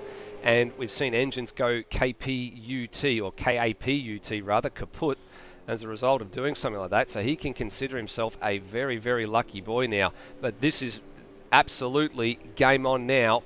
Will has got his car into the slipstream, and he's going to be fighting tooth and nail to stay within striking distance of Foley. He's not going to want to let this go. Well, that gives him a lot of options now. So he can stay here and battle a little bit, or at some point, pit a lap early, get him on the undercut. So, as you said, it really is game on. And Devonish, I think he's up for the challenge here. And Devonish is also a little bit deeper on the brakes going into turn 2 as well. He seems to have got his car really sorted for turn 2. So if he can get even just a sniff, if he can stay close through turn 1, and it is a little bit hard to follow through turn 1 here sometimes, so you've got to be really, really super, basically hanging on for a whole entire life. He could have a stab down at turn 2 at some point if he wants to. They've got some lap traffic to contend with coming up as well. They've got Cam Rutledge and Steve Burko are the cars they're going to come across in the next lap and a half. And could we see a bit of team orders here? Well, I was looking to see where these two were a bit earlier in the day. They were over in the TCAC Discord practicing. Foley flashes the lights and says to Rutledge, get out of the way, we're coming through. So that's the wake-up call. And Will would have been on the phone to Cam. Big slide, in goes Will. That's, well, I think that Burko's around in front of him as well. That was just a little bit too greedy on the loud pedal, I think. So all that error from from Foley, and now Devonish has just handed the advantage straight back. I don't know if it's too much on the loud pedal. If you go to the onboard, I think it's just that awkward angle. He was sort of on the curb a little bit, and it sort of just unsettled the rear, which the rear left around here or probably would have still been a bit overheated as well. And it's just gone round on him. I think if he had to straighten his wheel out on the exit, he wouldn't have spun, but he carried too much steering input as well as throttle and the curb bouncing his car around, and that's just looped it for him. Apologies to the broadcast viewers, a little bit of an issue with the replay there. But now back with live pictures. 25 laps into this race. It's back to essentially what it was after or before Foley's spin.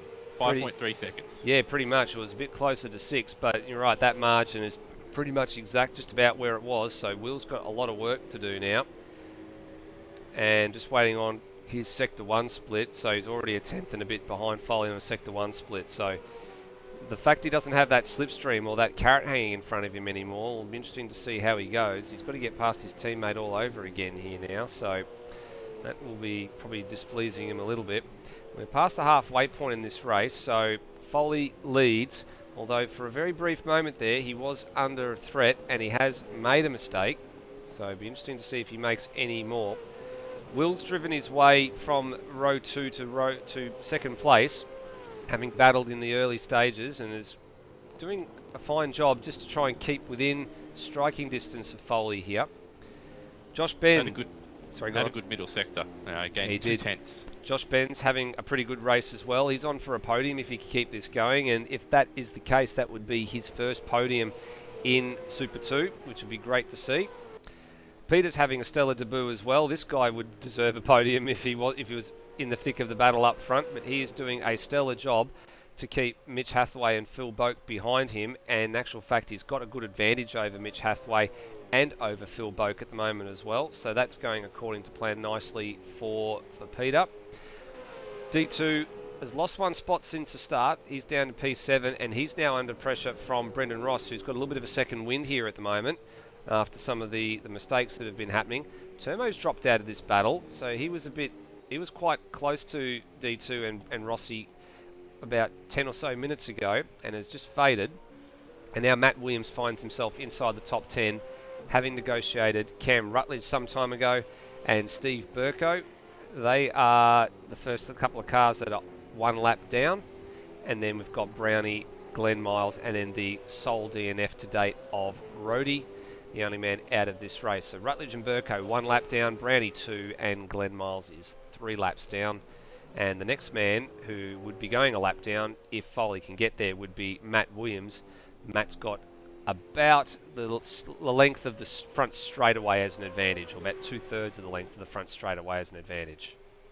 All right, we did see drivers pit on lap 20, 19 and 20. If you are game, the pit window is open if you want to make it to the end of the race. And I got to say, if I was Will, I'd be awfully tempted just to try and get a couple laps of fresh tyres in, couple 28s. Oh. Obviously, tyres at the end won't be great, but it'll close that gap down in front. Foley's having a little bit of a moment down at turn 2. He went deep in the braking zone, and then he struggled just to put the power down to get out of the corner. So I'm wondering if Foley's just trying to realise, or has realised that maybe he needs to think about what to do here, that you can try and bolt, or is he going sideways again? Yeah, absolutely. Out of turn 4. So his rear tyres just not in the most ideal situation at the moment. Probably a little bit overheated, a little bit worn. And I did have a look at Devonish. He was a bit sideways out of turn 2 himself. So both of their rear tyres just starting to squeal a little bit. Yeah, a couple of times that they've looped the car in the last few laps. Foley down at turn 2, Devonish down at turn 8. Of course, they wouldn't have done wonders for those rear tyres either. Being a rear-wheel drive car, that's where all the power goes. But he's got to think a little bit, I guess, here, Foley, about what he can possibly do. Like, if Will comes in, does he come in and cover him off, or does he keep just blazing away and pressing on? I think Will might be in two minds here, Lewis, as to whether or not he goes so early. It's still, what have we got here? 18 laps remaining to go. If he does pull the trigger now, he's going to have significantly older tyres by the end of it. It might buy him some time in terms of getting closer to Foley if he can blaze away for a few laps on a good tyre, but he may not have anything to fight with at the end. I think that's maybe what could be worrying him at the moment. It's the track position, though. He's not going to get close enough. I mean, they're both matching lap times at the moment. And the only way he's going to make a race of it, barring a mistake from Foley, is by taking that chance, because I think pace-wise, there's not really anything between them for him to really close down a gap.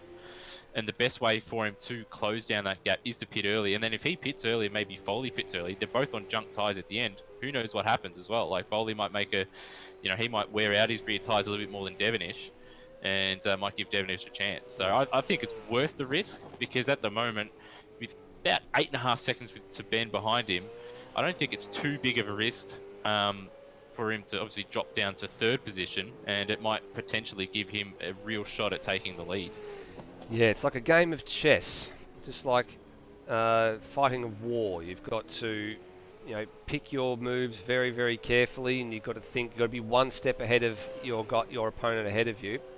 And on the topic of war and all things, in terms of what happened to Brenton Foley, we've actually been given the lowdown by Benjamin Rhodes just in the chat that Foley went to put his headlights on, so of course they were coming up to some lap traffic at the time, and got neutral instead. So you're spot on it there, Lewis. He went for neutral, and Foley, as we like to know, he does like to use the bars a fair bit. He does like to tune the car and do things with the car on the fly, but maybe just pick the wrong opportunity or the wrong time to go for the headlights there. I would imagine you would have had that you should probably have that band as a button on the steering wheel rather than a button somewhere else that you had to reach for.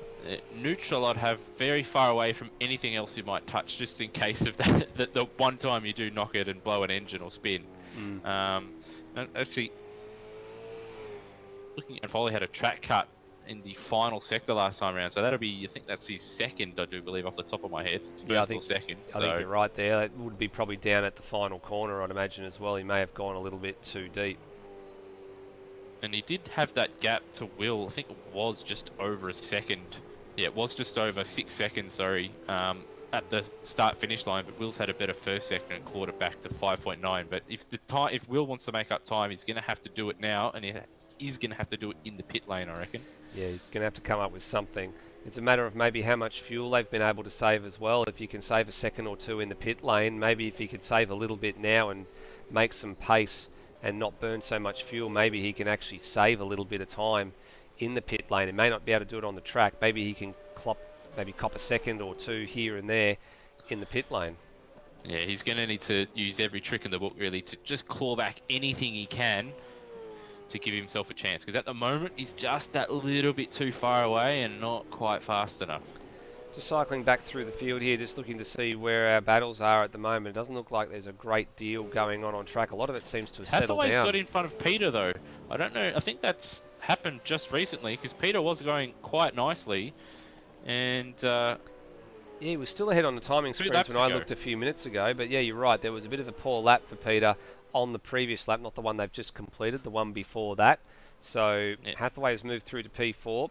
I didn't quite see what sector that was in, Lewis. I'm not sure if that was somewhere across the middle. sector. Yeah. Middle sector on lap 28 of 42.4 compared to 36s, which he's been hitting all race. So obviously had a spin in there somewhere. Yep, there would have been a spin. I'd imagine it's probably going to be down somewhere at the hairpin part of the circuit. Probably turn 8 seems to be the one that comes to memory. Same spot where Will Devonish would have had his little moment as well. Yeah, I'll just cycle back through the replay and I'll see if I can find what he's done. Mitch Hathaway just getting a little bit of lap traffic here at the moment, the former Cam Rutledge. So he'll probably get past him, I'd say, down here at the hairpin if he can get the job done.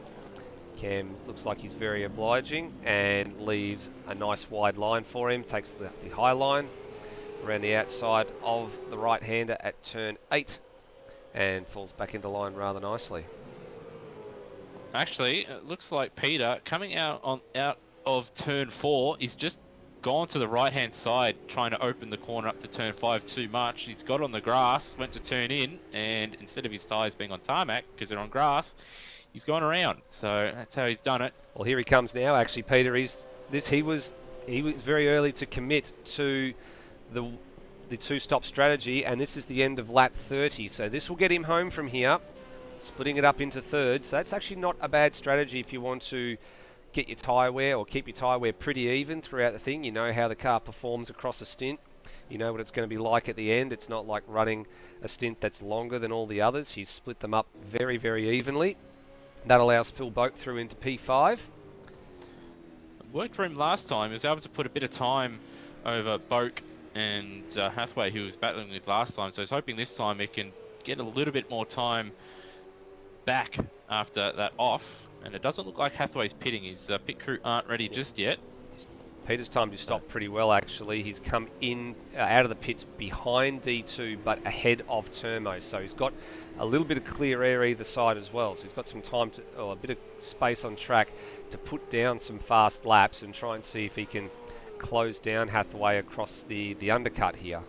And Foley has had a poor first sector. The gap's down to 4.3 seconds. In fact, he's lost a bit more Got time. a yellow on the final flag, sector as and well. that's for Glenn Miles. I think Glenn Miles has had a bit of a moment somewhere at turn number 1. Let's just see if we can pick up potentially what happened to Glenn Miles. He was the cause of the yellow flag, and yeah, he was very, very, very, very wide at turn 1. Actually, in fact, had his outside right-hand tyres on the grass. So that's the cause of the yellow flag. But thankfully able to get out of the gravel trap there and get himself going, and he did the right thing, stayed to the left of circuit and lets the race leader by. And looks like the CRE Motorsport crew are getting ready. Will Devonish looks like he might be pitting on this lap. Foley's pit crew aren't ready. I would have thought Will would have pitted maybe a lap or two earlier just to try and get a bit of an undercut. Well, it hasn't worked out well for him here because he's got Glenn Miles in terms of lap traffic, but hopefully he'll be able to get past him pretty quickly, and he does. So I was about to say maybe that didn't work out in his favour, but it may not be too bad for him here. Let's just see what the second sector split is and how far he is behind Foley's. 4.4 before the timing beam updates itself. It's now 4.7, so he lost 0.3 of a second there. Yeah, it did look like he lost a little bit of time on the entry there, trying not to run into the back of the Nissan Altima. Just out of turn 6. Should see him enter the pit lane, and he'll have one lap to just bonsai it Yep. and make up as much time as he can, because I'm pretty sure we'll Correct see you Foley. up. And once Foley realises that Devonish is in the pits, he'll probably pit on this lap. Yep, correct you are. CRE Motorsport ready for the number 15. Here it comes down the lane. Now, up go the Jacks. Now, where's Mitchell Hathaway? Because he was the one that had a bit of a minor incident with Devonish last time around, and Hathaway is going around again. So we're not going to have a repeat this time. Now, where's Devonish going to fall in here? He's going to fall in behind Hathaway. He crosses the line now. Boak, I reckon. Yeah, Phil Boak's at the last corner, so I think he's going to be comfortably ahead of Phil Boak. And yeah, Miles comfortably ahead. So not a bad stop there for CRA Motorsport. In actual fact, he's going to be ahead of his teammate too, Cam Rutledge, in terms of on track, whereas Cam's already a lap down. So that's worked out pretty darn well for Will Devonish. Probably as nice as he could have hoped. He's got a big gap to any car in front of him, so he'll be able to just absolutely gun it and trying to make up as much time as he can. Josh Band looks like his pit crew for PBF Academy are getting ready. You don't see PBF Race Engineering though getting ready for Brenton Foley. Another thing to take note: Hathaway staying out. He's losing time to Peter, who is much quicker on that last lap around. Yeah, this is happening again, isn't it? So Hathaway's just 2,000 short of a 1 minute 30. And then, he's actually under a minute 30, and then Peter's doing times in the 29.1, so it's 0.8 of a second difference there. That's massive. So he's losing time hand over fist. And he did once again is a 58.2 on an outlap for Peter as well. We've got yellow flags out in the middle sector. I don't know who that is. It might be Glenn Miles. No, not Glenn Miles. It's someone else. Josh it's Benning. off. It's Ross. It's Right. Brendan Ross. There he off. is. That's at the bottom end of turn 5. So what happened to Brendan Ross? And we've got Hathaway in the pits, but he's not called his pit crew, so he has called him right now as he enters the pit lane, but that might be a longer pit stop for him. Got Ben in the pits, and Devonish now back up to P2, 57.4 for him. That's, I think, the best outlet we've seen. If not, it is very, very close. We're just having a look at what happened to Brendan Ross. In actual fact, he lit it up off the exit of turn 5 and looped it into the left-hand wall. So he's got a little bit of damage on that car he's going to have to be mindful of when he comes in for his next stop.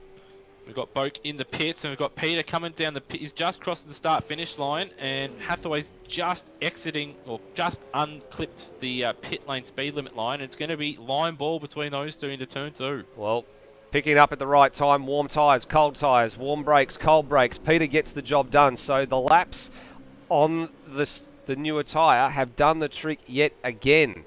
So he really seems to get his skates on when he's got a new set of boots under that car, and has paid off handsomely. But the question will be is, can he hold him off to the flag? These two have been battling away for quite a number of laps. And we've got our race leader in the pits as well. He's got 36.5 seconds between himself and Devonish, but I think he should probably be about 4.5 seconds in front of Devonish. Yeah, Devonish is at the final corner now, so he's just negotiating the final part of the final corner and onto the main straight. Foley's already on the move, so as a matter of how quickly Devonish arrives on the scene, as to how quickly Foley gets going. Now, Foley didn't release the pit lane speed limit till he was well clear of the pit line. 28.1 for Devonish as well, very, very close to the fastest lap of the race. So he's trying to make a game of it. He's just got to hope now, probably for a slight mistake or two from Foley in front.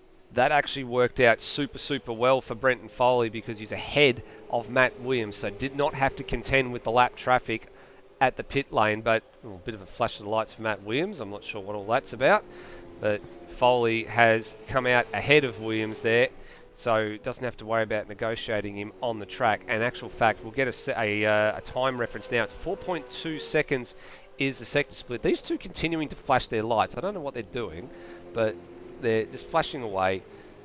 Just a bit of Morse code. Bit of Morse code. And they'll probably get a little fax at the end of this with something written on it.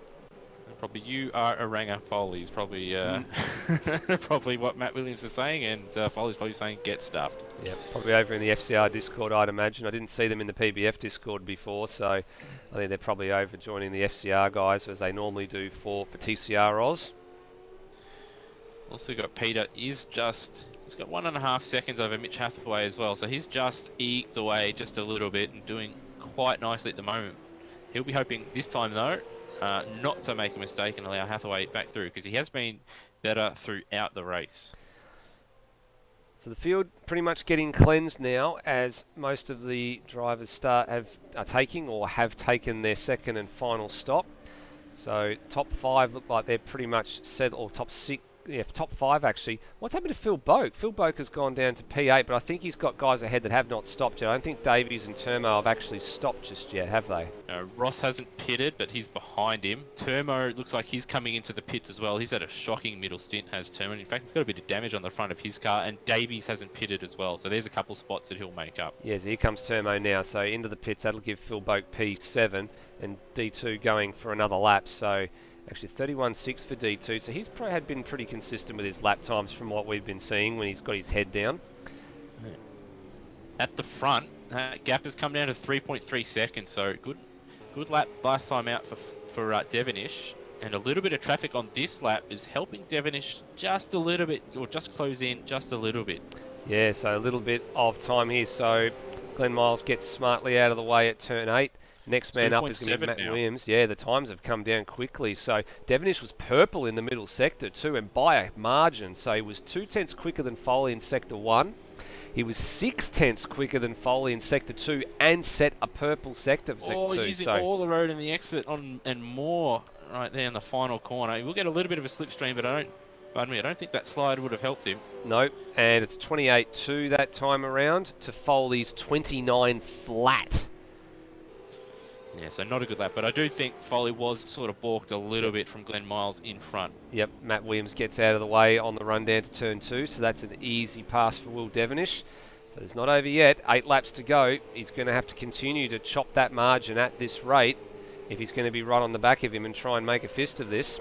Look, nonetheless, it's still a good haul of points for Will Devonish, and if he keeps where he is, let's just do a little bit of projection here. A second place finish for Will Devonish in this race, and if we suspect that Phil Boak is going to get up to P6, that is going to mean that Will Devonish will close the margin down. Actually, it's the other way around, Stephen. When you put the things in like that, I've put second in 6th and 6th in 7th. That's a little bit better. It actually closes the margin down quite considerably. It actually makes it 162 points, where it's now currently 306. So it's not 306. It's where it's currently 234. So that actually makes quite a lot of difference, just based on a second place for Devonish and a 6th place finish for Phil Boak.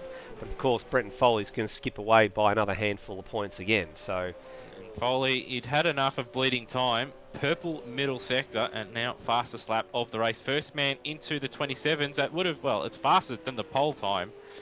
And he's absolutely flying out there now that he's got fresh tyres and no traffic in front of him. Yeah, now he's got everything up to temperature. He's got everything sorted. He's got a bit of clear track ahead of him. Brendan Ross is the next man on the circuit anyway, so he's still got a little bit of margin to go before he gets to him.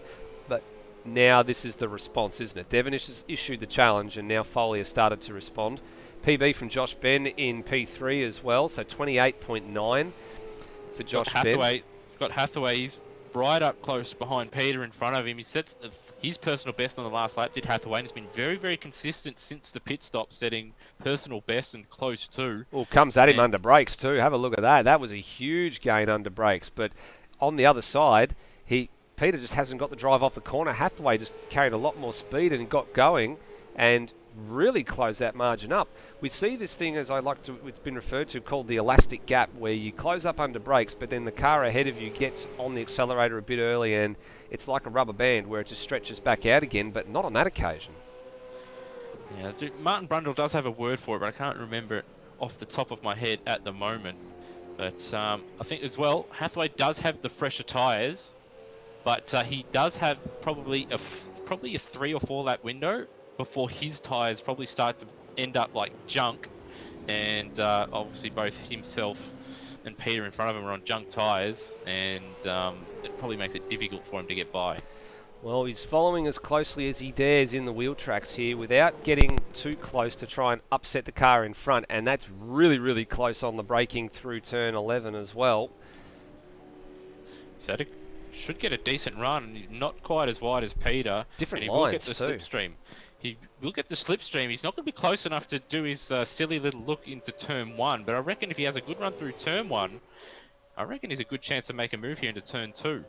There you go. It's the AMS, the Automobilista Supercars guys, have just found your word for you, Oh. Lewis. It's called the concertina effect. That's the one. Thank you very much. I believe I'm not sure who that is that's out, whether it's DJ Stairs. or Stairs or Kurt Stenberg. One of the guys has popped up, but there it is. Oh, on contact. Giving him a serve through turn 3 here, so get the back end out. He couldn't make the move at turn 2 because there was a car off. I do believe that was Brownie in the background. He was off the road, so Hathaway couldn't make the move into turn 2, and obviously very, very close there, and very, very close again at turn 5.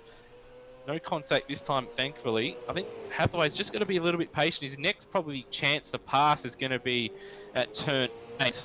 But even then, I don't think Peter's going to make it easy for him. They're right on the limit, using all of the road and some as well, using the inside curb, using the outside curbs, using absolutely everything at their disposal. Peter taking a defensive line, and that's cost him. That's a big, big lock-up straight down the middle of the road.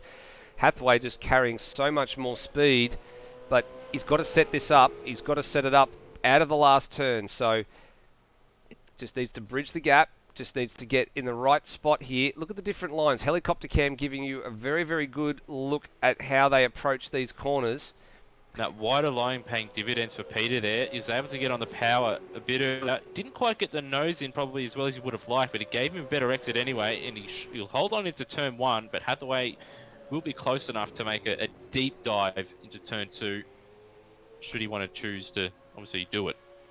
Not this time around, but just closes up under the brakes and just has to just run it a touch deeper than Peter on that occasion, just to avoid tagging the rear end of that. But this is a rampant battle. It's been going on for most of this race in various parts or forms, apart from the occasion where they've made the odd mistake here or there and the gap is stretched out. If only Phil Boak was in this. He was in this for he's having a look. Oh, very, very close again at turn 4. He tried to set it up by getting on the power really, really early in the mid-corner at turn 4, but not quite close enough, and he had to back out of it. Just trying something out of left field there. I had a stairs noise go through my head. It's called that didn't look like it actually happened there. But that's what you call an opportunistic move if ever there was one. You just got to do something that somebody wasn't actually expecting. And here we go. There's a little bit, look, there was a bit of overlap as Peter ran a bit wide through turn 8, but he's managed to carry that line, that extra wider line speed, being able to get on the power a bit earlier. Oh, and he's given him a serve. He's given him a serve at turn 11, and that's a bit of a catastrophe down at the first part of braking for 10 and 11. Now, will he redress it? Because if he doesn't, he might give himself a penalty. Well, let's have a look in the replay on this, and let's just see how committed Hathaway was. This is the bumper cam. I don't think he meant to do anything, obviously, malicious. He just on the brakes a little bit too late. Down. Yeah, it's on the brakes a little bit too late. Down and into the back of him. Hopefully he slows him. Hopefully he slows down and lets Peter go by. Because if it's reported, that will probably be a 25-second penalty. So yeah, might be an idea for him to slow down and redress. I think so. And as Brenton Foley likes to put it, and same to Phil Boak, everything on the broadcast footage is reviewable. So they do go back and watch the footage and watch the broadcast to see if anything needs to be looked at, and no doubt that is going to be looked at. So that's a little bit going to be a little bit upsetting for Peter. Second race here, doing super job. It must be said, probably defensive effort of the night. He's been defending like hell from Mitch Hathaway and Phil Boak in the early stages as well, and up until that point he was doing a really good job. Thought for a minute the car might be crabbing there, but it doesn't look like it. It looks like it's okay. It doesn't look like there's too much damage on it. No, I think he just outbroke himself just a little bit, and it just looked a bit funny as he got on the power. It sounds like somebody's gone into the pit lane as well. Yep, there's a couple of drivers in the pits. Matt That's Williams Matt Williams, a 10th place man, so he's coming in for a spot of fuel and some tyres by the looks of things. Margin out front has gotten out to about 5 seconds again, or 4.2 it is now. It's just come down slightly, so looks like Foley has managed to fight off the challenge despite having to navigate the lap traffic as well. So he's through Rendon Ross, and Glenn Miles, it must be said, has been pretty good with getting out of the way of people in this race as well. And he's going to stay left here and do the right thing, let the racing drivers have the preferred line, and doing a very, very good job there just to make sure he stays on the circuit, doesn't get on the grass, gets out of the way of everybody. Well, you did a really good job down there into turn 8 earlier. Turn 8 earlier with that battle pack coming obviously right behind him, which has freaked him out and other drivers in the past when there's a group of angry cars trying to pass each other behind you. But he did a good job, and he's done a good job so far on this lap. But it's important now, even though there's only a few laps to go, and Will probably won't close the gap down, it's important for him to keep pushing, because if you just keep pushing and obviously make Foley obviously keep driving at close to 100% or at 100%, you'd never know. He could make a mistake, running into the back of traffic or get an outside tyre on the grass and make that mistake. So it's important that Will keeps his foot down and just give himself just that slight opportunity of a mistake from Foley. Yeah, next men up the road for Brenton Foley in terms of lap traffic are going to be the 8th and 7th place cars of Turmo and Dwayne Davies, but they are still, they're the gap between turns 3 and 4 in terms of how far they are up the road. There's Turmo in the front of shot there, so Foley might be pressed to get onto the back of Turmo before the end of this race, so I think they're probably going to be safe, and that Foley can probably just afford to. He's got some air at the moment. The gap's gone down to 3.3 seconds, but he's just got to continue to drive the car at the pace that he's been driving. He doesn't want to shouldn't be letting out of the throttle, because otherwise it's one of those things that some guys can drive a car and lose the momentum, and then when you lose the momentum you tend to make some of those mistakes because you're braking at points where you shouldn't be braking, or you're rolling out of the throttle too early and just trying to coast it home. Whereas if you'd probably drive at maybe 9.5 tenths instead of the 10 tenths. And we've lost Mitchell Hathaway, so I'm not sure if this is related to what went on just a little while ago. He's blown an engine. I've gone on the replay into turn 2. Yep. And smoke billowing out the back. So he's downshifted too hard, too many times, and that V8 engine has had enough.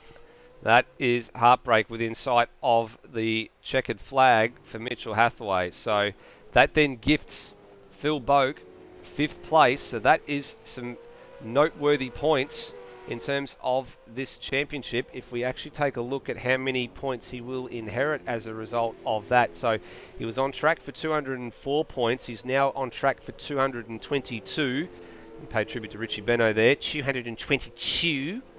So that's an extra 18 points in the championship. So that, in terms of his fight with Will Devonish over P2, could be quite significant with only 2 more races remaining after this one. Yeah, exactly what Will probably didn't want there. Probably wouldn't have been paying too much attention, but when he looks at probably the race later on and then looks at the points, he'll be a bit bummed that with Hathaway's retirement, in fact, Foley said he's gone quite quickly on this lap, at least on live races. He's got a flame next to his little icon there. Yeah, I'm worried sometimes when I see that. That means he's pushing, but it doesn't necessarily mean he's the quickest through sector 1. Poor middle sector. He's lost half a second, so that's just playing funny buggers a little bit. This gap is continuing to come down too, but I don't think it's not coming down at any great rate. So it's 2.7. Will can see him, but it's just going to be a case of oh so close yet oh so far for Will Devonish. It's probably about the closest he's actually been to Brenton Foley all night long. Last lap. That spin. Yes, you're right. Since that spin, and then when he gifted it straight back, the opportunity was there, and he unfortunately didn't seize on that opportunity. The last lap now for Brenton Foley. So through turn 2 for the final time, looking to chalk up his 9th win of the Super 2 campaign, would you believe? 9 wins in 19 races.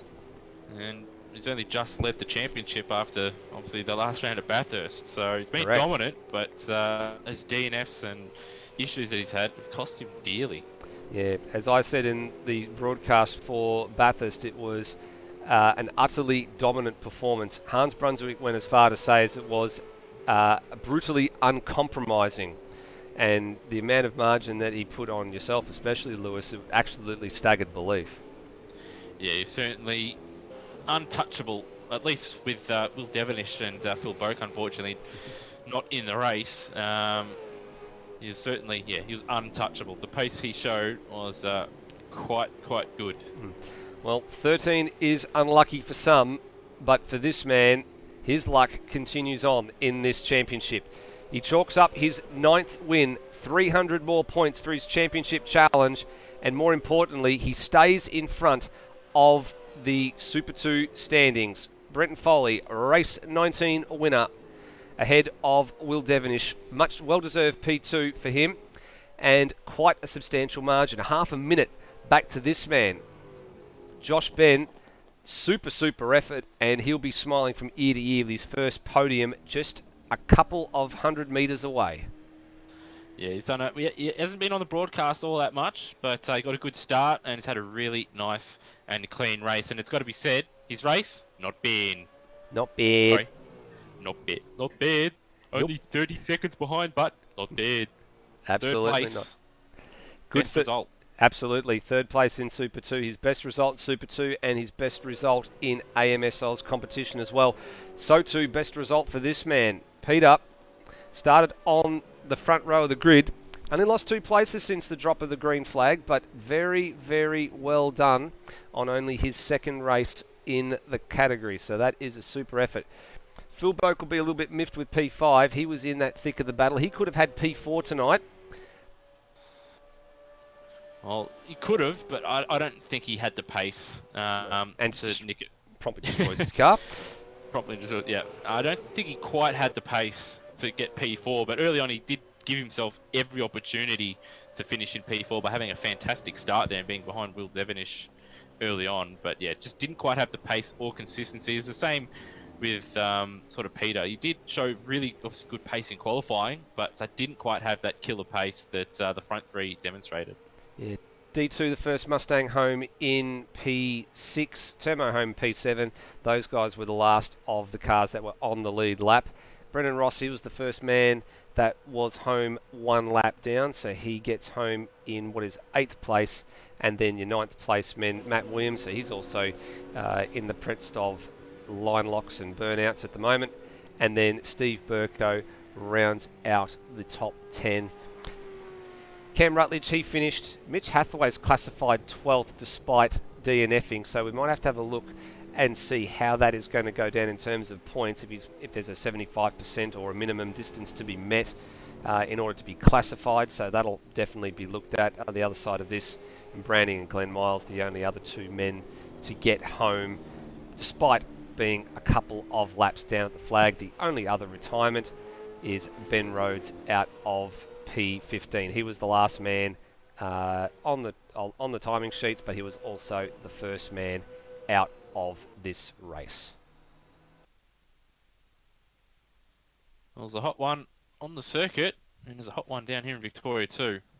Yeah, hot one in Victoria and in South Australia as well. I know a couple of the guys in South Australia had some heat over there as well. In actual fact, my co-commentator who was meant to be here tonight, I believe, actually had a beach date, so that's why he's left me high and dry. But thank you for filling in, Lewis. It's been great to have you aboard.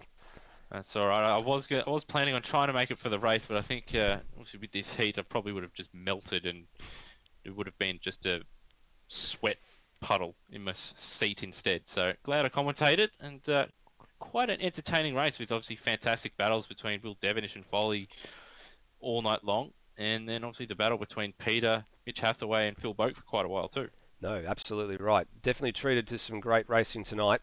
And we'll go through our podium sitters here. Let's grab Josh Ben first, because Josh, welcome to the podium, mate. Your first trip here, not only in AMS Oz Super 2, but in AMS Oz in general. Well done. No, thank you. Yeah, it's quite a surprise actually. I wasn't expecting a podium on that one. I knew I love this track. I love Sydney, so I was really hoping to get a good result here, and obviously can't get much better than that. I'm pretty happy with it. Well, in real life, you've driven this track quite a number of times across a number of categories, I believe, as well. So you're probably intimately familiar with the track, and as you just said, probably one that's pretty close to your heart. You've spent a lot of time here, and it showed, especially from the minute I've been watching in practice in the lead up to the broadcast. You were definitely quick, and you managed to keep quite a good pace tonight. Yeah, we're on the start there. We managed to keep with Foley and just sort of break away from the pack, and then it was a pretty quiet race from there. I just kept turning laps out and just kept putting along, I guess. And it was it was a good race. It was a good race overall. I'm pretty happy with the result. Like to thank everyone for the setups and for the team. Like to thank the team for everything. It was a good race overall. Pretty happy with the result. Well done on your first podium, mate. Good to see you up here for a change as we head on over to Will Devonish in second place. So, Will, a little bit of a case tonight of a bit so close yet so far is what I called it not too long ago. You were within striking distance of Foley for a fair bit of that race. You got really, really close when he made a mistake down at turn 2, but then handed the advantage straight back and you sort of never really could bridge the gap in enough time. Yes.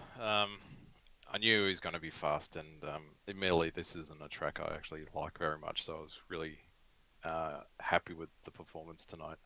But yeah, I thought if I just kept pushing him and pushing him and pushing him, I kept seeing puffs of smoke coming out of the back of that car, and was hoping for a lockup here and there, more lockups, and yeah, something actually happened, and we were nose to tail for a lap. But yeah, my own silly mistake out of the hairpin, and that was goodbye.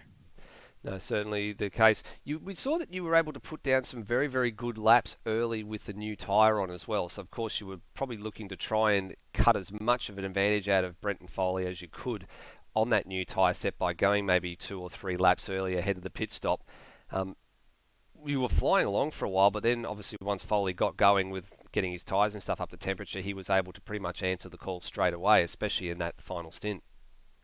Yeah, I think we were about 8 laps into that final stint, and I lost a bit of concentration, dropped a couple of seconds. We made them back, but it was just too late, and yeah, couldn't really do much with the amount of time left. And my first stint on the tyres, unfortunately, I had the roll bars completely wrong, so the car was taily as all hell. So I think I lost a few seconds there as well. So it was sort of a race of what could have been. Absolutely. Well, you've had a few of those, unfortunately. You got one race win on the board, but you've consistently been up there in the podium positions for the second half of the season. So still not out of this title fight yet, mate. There's still plenty of time to go, but unfortunately only plenty of points on the board, but unfortunately only 2 races remain. So let's see what you can do in 2 weeks' time. Well done on second place. Thank you. Lewis, how about our race winner? He just keeps rolling on. Yeah, just another round, another win, and you see it really in practice where he's quick, and then qualifying comes along, sets a lap time that's significantly faster than everybody else, and then always seems to get those starts in front of everybody, and then a lot of the time he drives off in the distance. Not quite the case this time, as Will did put up a bit of a fight, and then of course Brenton, you had that little excursion when you hit neutral and had a spin.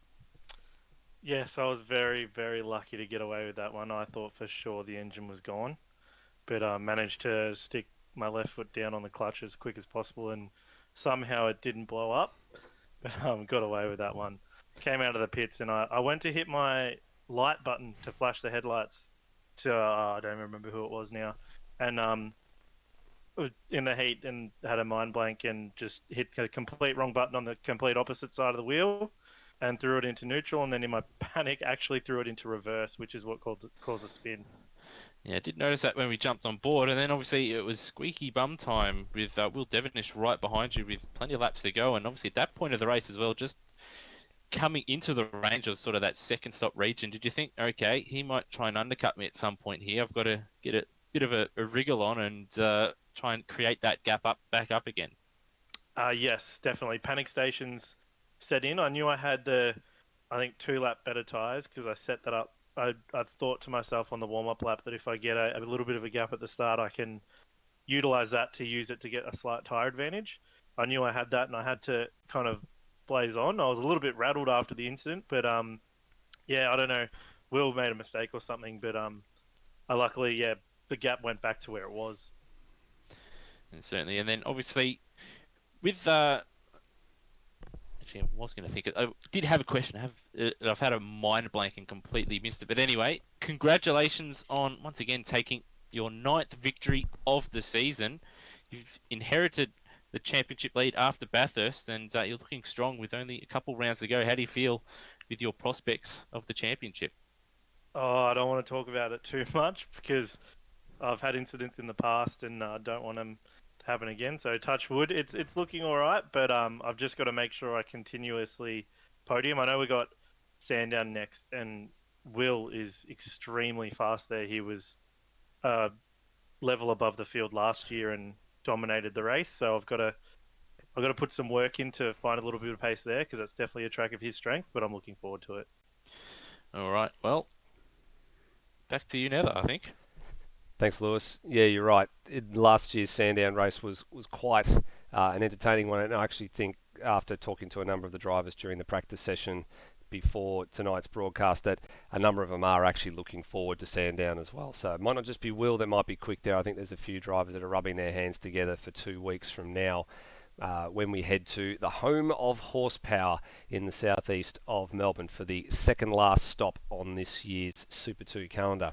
Quick update in terms of where the point standings are at. There's not been a great deal of movement at the top end. The top 3 places still remain as they are, so Foley, Boak and Devonish.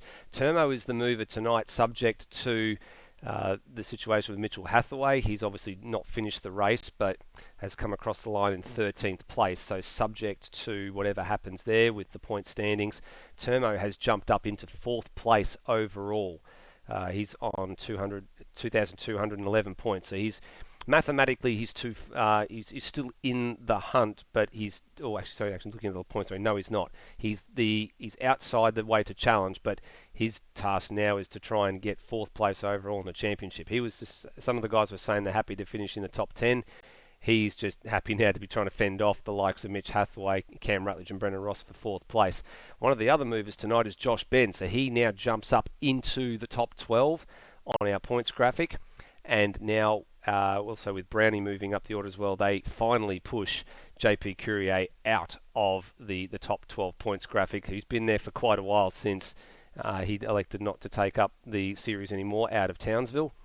And there's still a couple of drivers behind that can surpass him before this day is over, or this championship is over as well.